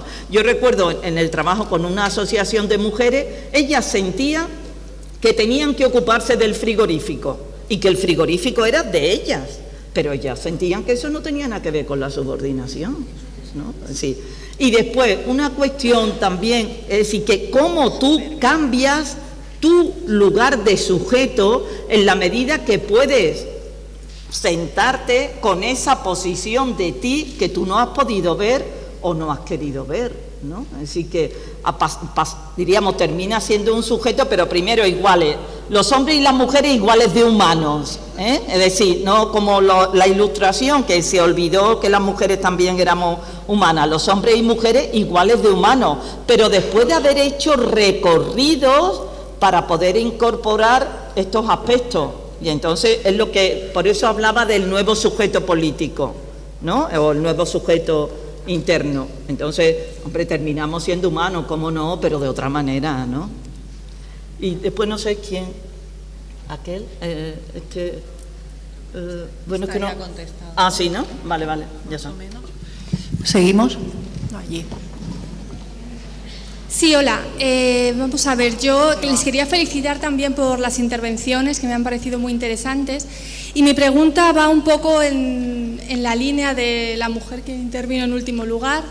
Yo quería que comentaran un poco acerca de qué opinan sobre la posible contribución de la psiquiatría en una perspectiva histórica y también actual al mantenimiento de ese mismo discurso patriarcal. Es decir, y bueno, históricamente, ¿no?, pues todo el tipo de control social que se ha ejercido sobre las mujeres, muchas veces a través de instituciones psiquiátricas, bueno, pues catalogando comportamientos que se podrían denominar extravagantes o extraños, mucho más tolerados en los hombres y que han dado lugar a casos pues muy dramáticos, ¿no?, que todos conocemos, pues en muchos casos de artistas, por ejemplo, de mujeres que no respondían al rol social que en aquella época se esperaba de ellas, ¿no? Pero también actualmente, si podríamos pensar en la patologización de malestares que muchas veces son debidos a problemas sociales que afectan especialmente a las mujeres y el modo en que se pone el acento en lo individual en lugar de en lo social, o no se integra lo social suficientemente, ¿no?, o la condición de mujer y todo lo que esto conlleva. En fin, si podían comentar un poco acerca de todas estas cuestiones. Vale, gracias. Pasamos a otra pregunta o comentario. Hola. Bueno, yo también quiero felicitaros a las dos. A ti, Cristina, ya te había oído en otra ponencia, a ti, Ana, ¿no? Y bueno, pues la verdad es que ha sido un placer. Y yo quería preguntaros, porque claro, siempre que oigo alguna ponencia o alguna charla a este sentido, acaban un poco, el último párrafo o el cierre es, pues respecto, tú, Cristina, hablabas de diagnósticos de final de siglo, de fibromialgia, tal, que están como en estudios asociados a esto, o tú, Ana, hablabas de, y con todo esto al final llegamos a la consulta y la paciente viene con su mochilita, ¿no? Entonces, mi pregunta va más en el sentido de ¿qué creéis que se puede hacer para prevenir esa mochilita y qué pensáis en relación a lo que decía la compañera antes en la pregunta anterior del tema social que está generando las nuevas generaciones, pues toda la población adolescente de ahora, los mandatos de género en esa población? Porque parece como que, pues no sé, los 80 o los 90 como que un despunte del feminismo y como que todo el mundo pues sí que estaba muy en esa línea, pero ahora parece que estamos en otra línea distinta. ¿Y qué consecuencias prevéis a nivel de salud mental que puede tener esa nueva corriente? Vale, gracias. ¿Sí? Hola, ¿se oye? Hola. A ver, yo quería decir dos o tres cosillas. ¿Se oye? ¿Sí? Vale. Bueno, primero agradecer que se estén priorizando las palabras de mujeres, porque la verdad que al principio me ha sorprendido un poco eso, que justo las dos primeras palabras habían sido de hombres, y he pensado al final, como no sé, que bueno, me ha resultado un poco chocante. Sobre cosas que se han dicho, es casi más una reflexión que una pregunta, pero bueno, sobre cosas que se han dicho, sobre el tema de cómo hacer cuando las mujeres se confunden con hombres que no son machistas, pero sí, pero otras mujeres piensan que son machistas. Yo creo que al final no es tanto si nos confundimos o no nos confundimos, sino el que todos hagamos, todos y todas seguramente, hagamos autocrítica y cuando nos señalan otras personas que hay cosas que les están molestando de nuestras actitudes por machismos o por otros roles de poder que podamos ejercer, pues no partir de la desconfianza y del no, si yo lo hago bien, será tú que te estás confundiendo, sino intentar eso, partir de la autocrítica y pensar, bueno, pues a lo mejor la compañera tiene razón o a lo mejor, pues efectivamente sí, de alguna manera estoy ejerciendo el poder, aunque no sea consciente. Luego también sobre el tema del cuervismo que ha comentado otro compañero, que él se refería a eso, las relaciones de poder, ¿no? Pues igual que hay relaciones de poder entre hombres y mujeres, si hablamos de machismo, ¿más cerca? ¿Más lejos? Perdón. Perdón. Bueno, igual que hay relaciones de poder entre hombres y mujeres, si hablamos de machismo, hay relaciones de poder entre profesionales de salud mental y locos y locas, y hablamos de cuervismo. A mí me parece un tema interesante, pero que a lo mejor se puede tratar en toda la jornada, en todos los 3 días, digamos, y que a lo mejor focalizarlo justo ahora en el momento del feminismo, que solo hay una mesa, me parece también invisibilizar otro tema que sí que es importante. Que yo en concreto sí creo que hay que hablarlo, pero que probablemente lo podremos hablar, espero, si se da tiempo para el público, o sobre todo a lo mejor pues en muchos momentos de estos 3 días, que van a ser muchas horas también. Y luego ya otra reflexión sin hacer mención a nadie en concreto. Yo sí creo que el tema de la opresión de género atraviesa muchísimo, tiene mucho que ver con el sufrimiento psíquico, además que podamos tener muchas mujeres, y además es un tema que no está trabajado, yo no sé desde los profesionales, pero incluso desde el movimiento de usuarios, en el que yo formo parte, no está trabajado. Y al final estamos creando espacios seguros, ¿no?, o grupos de apoyo mutuo, que son espacios seguros en temas de salud mental, pero siguen sin ser espacios seguros en temas de género. Y eso es un problema, yo creo, o yo lo vivo como un problema. Y para mí al final la vía, o para el colectivo en el que yo estoy, la vía ha sido un poco, pues primero intentar conciliarlo, y cuando no lo hemos podido conciliar, pues empezar a favorecer la creación de espacios no mixtos, también en esos colectivos, dentro del colectivo, que sí es mixto, pero favorecer, pues eso, nosotros por ejemplo, yo estoy en un grupo de apoyo no mixto, solo de mujeres, porque efectivamente cuando estaba en un grupo de apoyo que sí estábamos hombres y mujeres, pues se reproducían, o sea, no había jerarquías porque era un grupo horizontal, ¿vale? No había jerarquías porque no había profesionales o familiares, pero sí había jerarquías entre hombres y mujeres. Y sí se seguían reproduciendo este tipo de conductas. Y para mí, para más mujeres, la vía ha sido al final, pues intentemos hacer de momento espacios no mixtos donde podamos además trabajar estas cosas. Y luego yo creo que hay que hacer formación, tanto seguramente en los profesionales como en los movimientos sociales más allá de salud mental, y en los de usuarios de salud mental también, formación en temas feministas. Porque si no, o sea, si hablamos de factores psicosociales que nos afectan al sufrimiento psíquico, la pobreza, la precariedad, y estamos obviando la opresión de género, pues lo estamos obviando una parte importante. Y eso era. Gracias.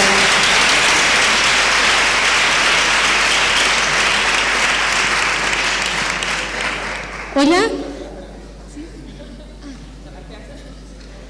Hola, bueno, mi duda está más relacionada con la práctica clínica.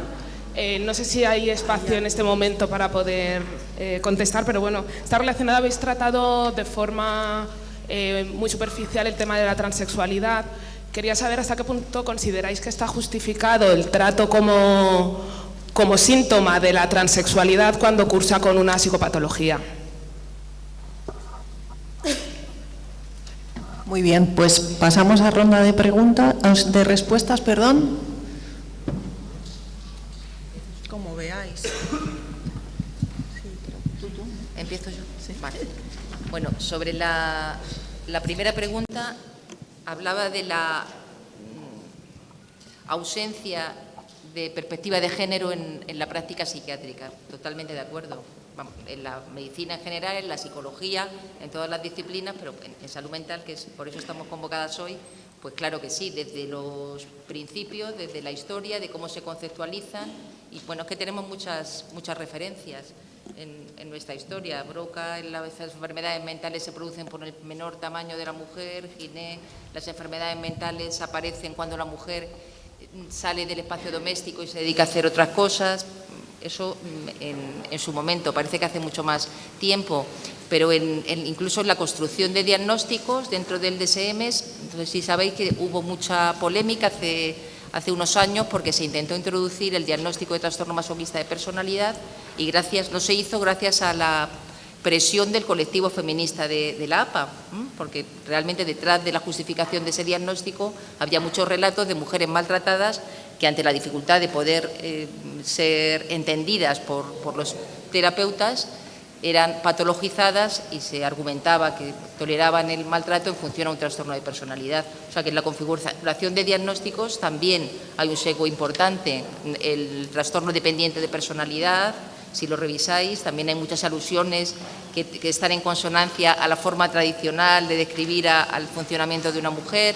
Creo que hay mucho recorrido que lo justifica la necesidad de introducir la perspectiva de género en nuestra práctica. En la violencia de género, por supuesto, la explicación que hace la psicología, la psiquiatría, la psicoterapia en el campo de la violencia de género hasta no hace mucho y se sigue manteniendo, ha sido también responsabilizar a la mujer. Y numerosos artículos hablando de los trastornos de personalidad de la mujer, numerosos abordajes que hablaban de que había que incorporar también al agresor en conducta, etcétera, etcétera. O sea que creo que por ahí sí que tenemos una mochila muy cargada de prejuicios los profesionales. En terapia sistémica, estoy viendo ahí a Norberto, supervisor, también lo hemos hablado bastantes veces, ¿no? Y Alfonso, que también es terapeuta de familia, y también hemos hablado a veces de la necesidad de incorporar el feminismo en la terapia sistémica, que también tradicionalmente efectivamente ha obviado esas desigualdades de poder fuera y se ha limitado a ver esa perspectiva más intrapsíquica o más relacional de la pareja en la que estábamos trabajando en ese momento, obviando el contexto. Muchísimas circunstancias. No me quiero extender porque hay muchas preguntas, pero bueno, si a alguien le interesa después lo aporto porque coincido totalmente. Y en medicina muchísimo, ¿eh? También toda la parte de experimentación, de ensayos de fármacos se ha obviado durante mucho tiempo a la mujer. Parece que hablar de salud mental y género es hablar de la depresión posparto, de la depresión de disforia premenstrual, es decir, solo de lo hormonal. Se obvia totalmente lo social, la constitución del sufrimiento psíquico. O sea que, bueno, si alguien quiere, después ya le doy más información. Bueno, yo algunas cosas de las que habéis preguntado no las puedo contestar porque no las sé, porque no me dedico a eso, ¿no? Pero en relación con lo que tú habías comentado, sí es verdad que hay todo un grupo de estudiosas, psicólogas, psiquiatras, psicoanalistas, algunas otras psicólogas sociales y psiquiatras sociales, que es las que forman el grupo de estudio que tiene que ver con, que se llama Estudios sobre la subjetividad de las mujeres, que entre ellas Mabel Burín, que es la que acuña el concepto de malestar, ¿no? Del malestar y la relación entre los malestares y los problemas de salud de las mujeres. Entonces, todas las autoras relacionadas con los estudios sobre la subjetividad, justo lo que intentan ver es cómo las condiciones desfavorables de vida de las mujeres producen problemas de salud mental, producen psicopatología, ¿no? Es decir, que hay toda una corriente de pensamiento ahí que está diferenciada de otras estudiosas teóricas y de las prácticas de otras feministas dentro del campo del ámbito de la salud mental, ¿no? Después, yo lo del tema de las redes, no sé, es que no que lo preguntabas tú, ¿no? La importancia, cómo todo esto, no lo sé, no me dedico a eso, pero sí quería comentarte una cosa en relación con lo de la mochila que has dicho. A mí me parece que habría una cuestión como que no se nos puede olvidar en este tema de trabajar lo que se tiene dentro de la mochila en el espacio terapéutico de la consulta, que ayudar a salir del lugar de insuficiencia. Es decir, yo creo que las mochilas que llevan muchas mujeres es una mochila que te facilita tener una representación de ti misma como insuficiente, porque tienes carencias que posiblemente no has tenido cubierta, y esa carencia, lo que os comentaba en la intervención, sigues teniendo la fantasía de que si te dan, esas carencias se van a cubrir, ¿no? Entonces, muchas veces piensas que es por tu lugar de insuficiencia, por lo que el otro no te da lo que tú necesitas. Entonces, a mí me parece que es un tema importante cómo sacar de la mochila, porque hay otras cosas que creo que no se pueden sacar de la mochila, la vulnerabilidad, todo lo que os comentaba.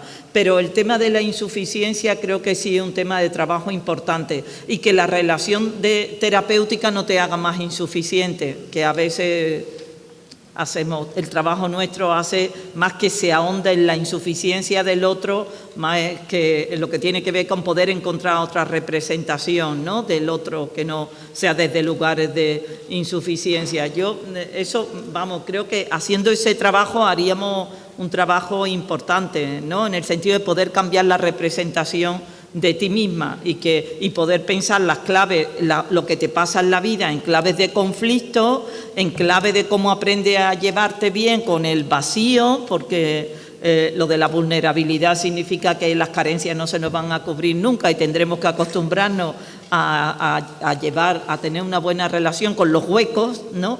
Y también que puedas tener una representación de ti misma donde ayer nos dedicamos a eso, ¿no? Donde tu grupo interno también sea un grupo interno amigable, ¿no? La figura interna que estén dentro de ti, fundamentalmente lo que tiene que ver con la relación que has tenido con tu madre y la reconciliación después simbólica un poco con ella, que eso lo hayas trabajado antes para que tengas un grupo interno que no te haga tampoco insuficiente, ¿no? Entonces, lo quitas de cómo te miras tú, lo quitas de la relación terapéutica, intentas trabajar el grupo interno que no te esté todo el tiempo diciendo que no eres suficientemente válida, ¿no?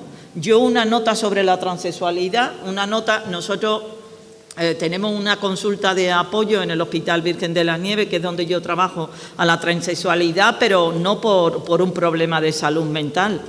No trabajamos con las transexuales porque tengan psicopatología clínica. Trabajamos en una consulta de atención, de apoyo, porque entendemos que todo lo que tiene que ver con el tránsito es una situación de mucho riesgo, porque el tránsito, ¿no?, de chico a chica o de chica a chico es un momento muy difícil en la conformación psíquica, y lo que hacemos apoyamos ahí, pero no utilizamos el diagnóstico de disforia de género. Simplemente se hizo un acuerdo en el hospital y lo que se ofrece es un espacio de apoyo para justo específicamente todo el periodo del tránsito. Seguimos con preguntas y reflexiones. Bueno, un momento, que quiere aclarar una cosa. No, un segundo, que me ha gustado mucho la intervención de la compañera hablando de la necesidad de revisar efectivamente los prejuicios. Que no se oye.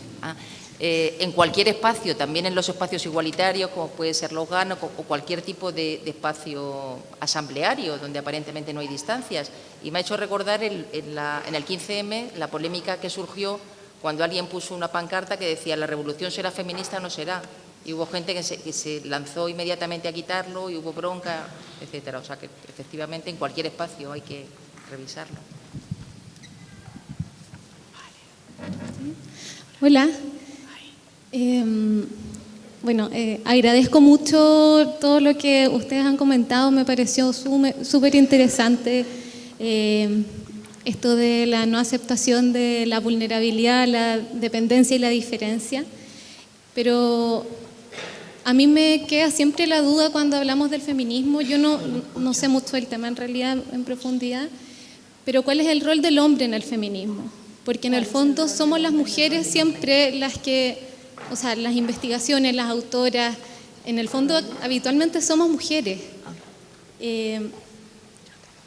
Y somos las mujeres las que resentimos, las que sufrimos, entre comillas, este tema de la diferencia, la vulnerabilidad y la dependencia, ¿cierto? Y las que se manifiestan con psicopatología y consultan por esto habitualmente son las mujeres.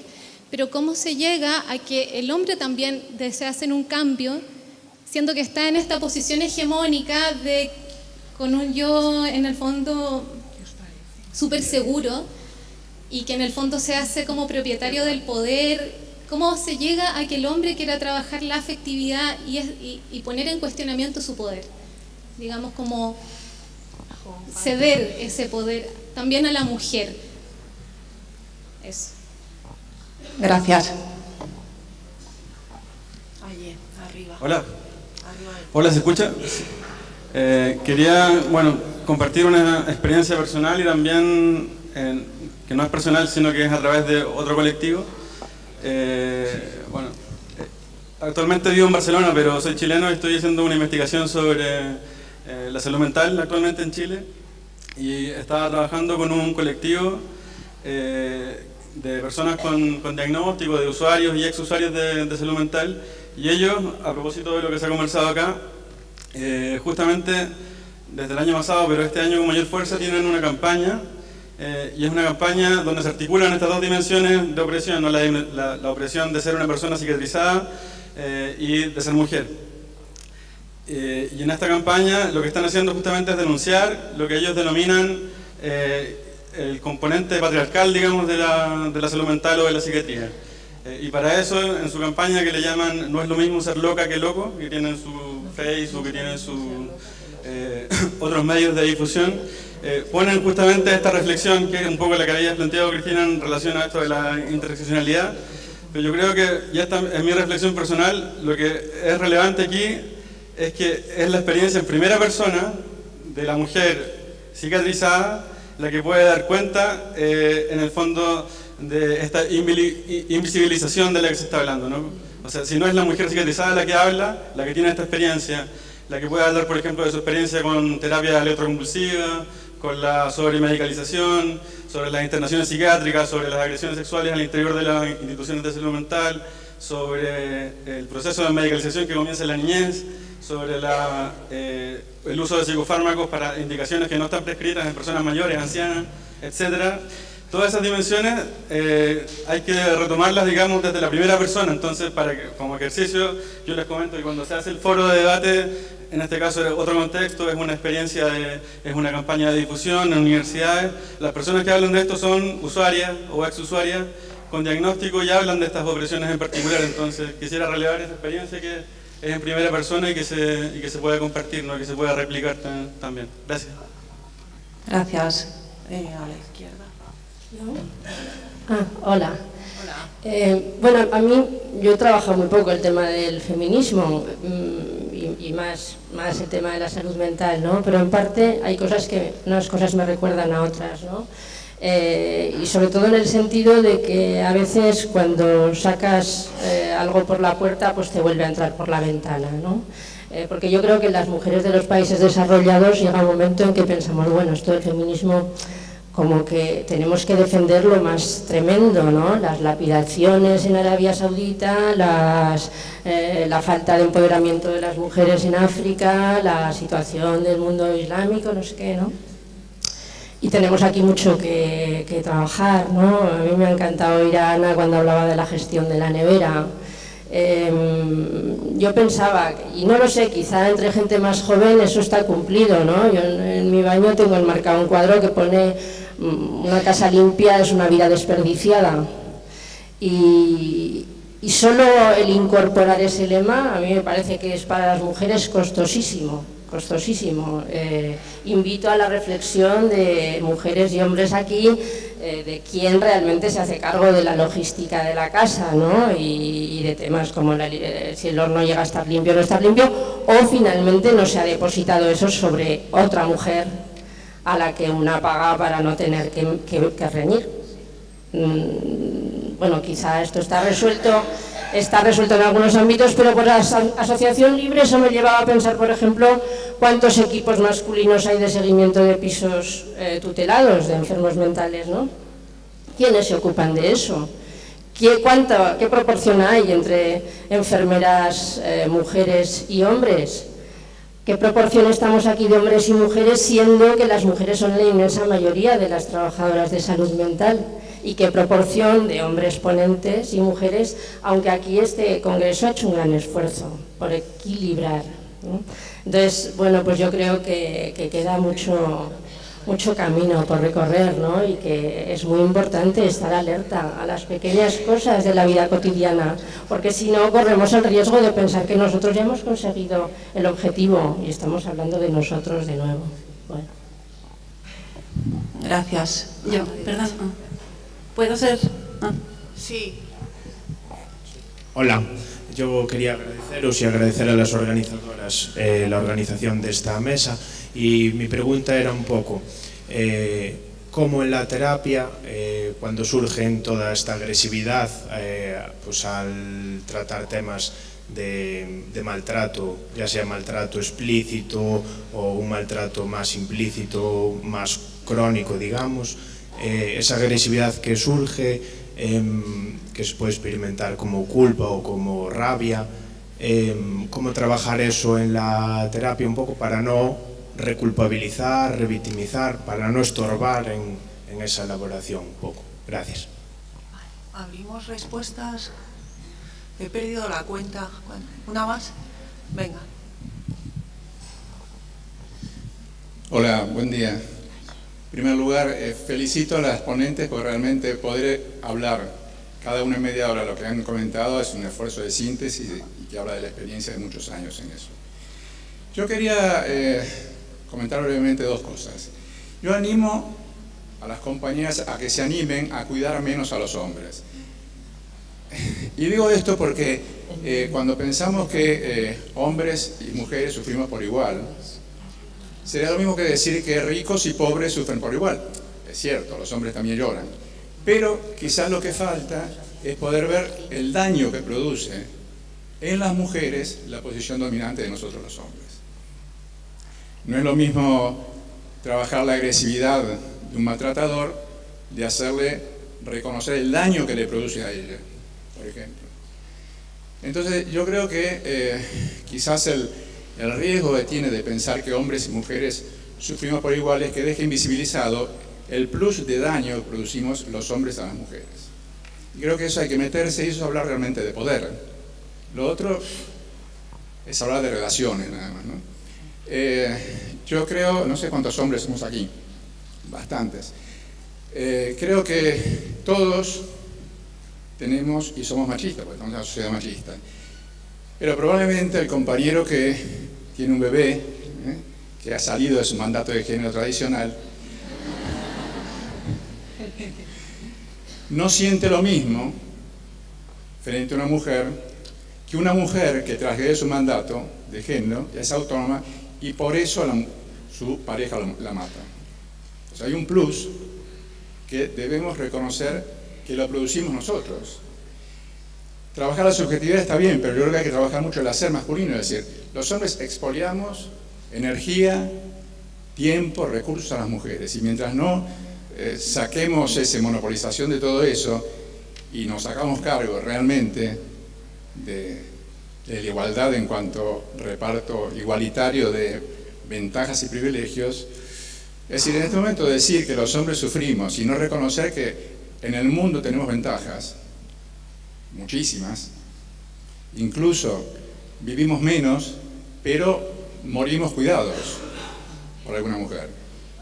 Al revés, las mujeres duran más solas o teniendo que soportar un sistema que no las cuida. Animo a seguir en esa línea. Muchas gracias.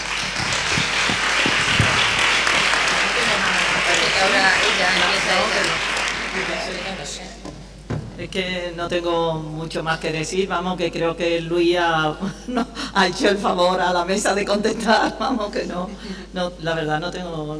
Lo único que quería añadir en relación con lo que él ha planteado del tema de la violencia, yo no tengo experiencia de trabajar con hombres maltratadores, pero lo que sí trabajo con las mujeres que están en esa situación es que la posibilidad de que puedan aprender a querer de otra manera, todo lo que tiene que ver con esa idea del amor, ¿no? El poder deconstruir eso y poder pensar, pero no tengo que añadir más nada, la verdad. Yo estaba pensando en relación a eso, una cosa que te he oído a ti, y digo, pensaba que le ibas a decir, en cuanto a la visibilización de la violencia de género en nuestro espacio, en nuestras consultas. Efectivamente, contamos con el mito de que preguntar ofende a las mujeres, que las va a intimidar, que no tenemos tiempo, que es imposible, y cuando empezamos a tenerlo en mente y cuando empezamos a explorar y a preguntar, sin juzgar, acompañando, con respeto, etcétera, es un mecanismo de alivio para muchas mujeres. O sea que ayer es que te lo oí, me gustó cuando lo comentaste, entonces bueno, aprovecho también para pensarlo, que también lo he vivido en la práctica. O sea que perder el miedo en ese sentido, que si se hace, desde luego de una forma cuidadosa y respetando, pero es un prejuicio. ¿Cómo trabajarlo? Me voy a meter aquí en un tema del que no sé salir. Es una oportunidad. El que ella misma se pueda contar también con otra persona, pero también a ella misma, la situación de violencia en la que puede estar viviendo, ¿no? Sea de psicológica, física, o de cualquier tipo. Abrimos el último turno de comentarios, 3, 4. Una persona que me está... Hola. La última persona. Bueno, lo siento. Hola. Lo primero Muchas de todo, gracias. daros las... Ay. Va a hablar esta última persona que señalo y ya no tenemos tiempo, lo siento. Vale, bueno, pues lo primero de todo, daros las gracias por estar ahí delante. para las nuevas generaciones a mí me resulta esperanzador teneros a vosotras un poco como referente al haber conseguido, pues eso, integrar la teoría feminista en la práctica clínica. Y bueno, espero que seáis un ejemplo para las que venimos después y que podáis expandir este pensamiento que desde luego es tan enriquecedor y tan empoderante. Y bueno,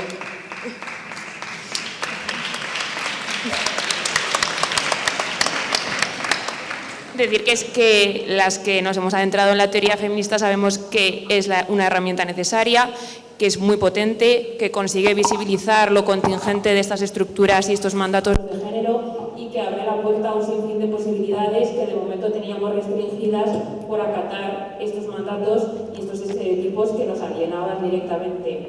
Decir que existe un trabajo de autocrítica pues, muy intenso, que exige muchísima reflexión interna porque se trata de cuestionar nuestro sistema de valores, nuestros deseos más profundos y que es difícil y que a veces a lo mejor pues, desestabiliza, pero que se trata de construir pues, una identidad más fuerte, más autónoma y pues, más herramientas en nuestras relaciones personales y en nuestra concepción de lo que nos rodea.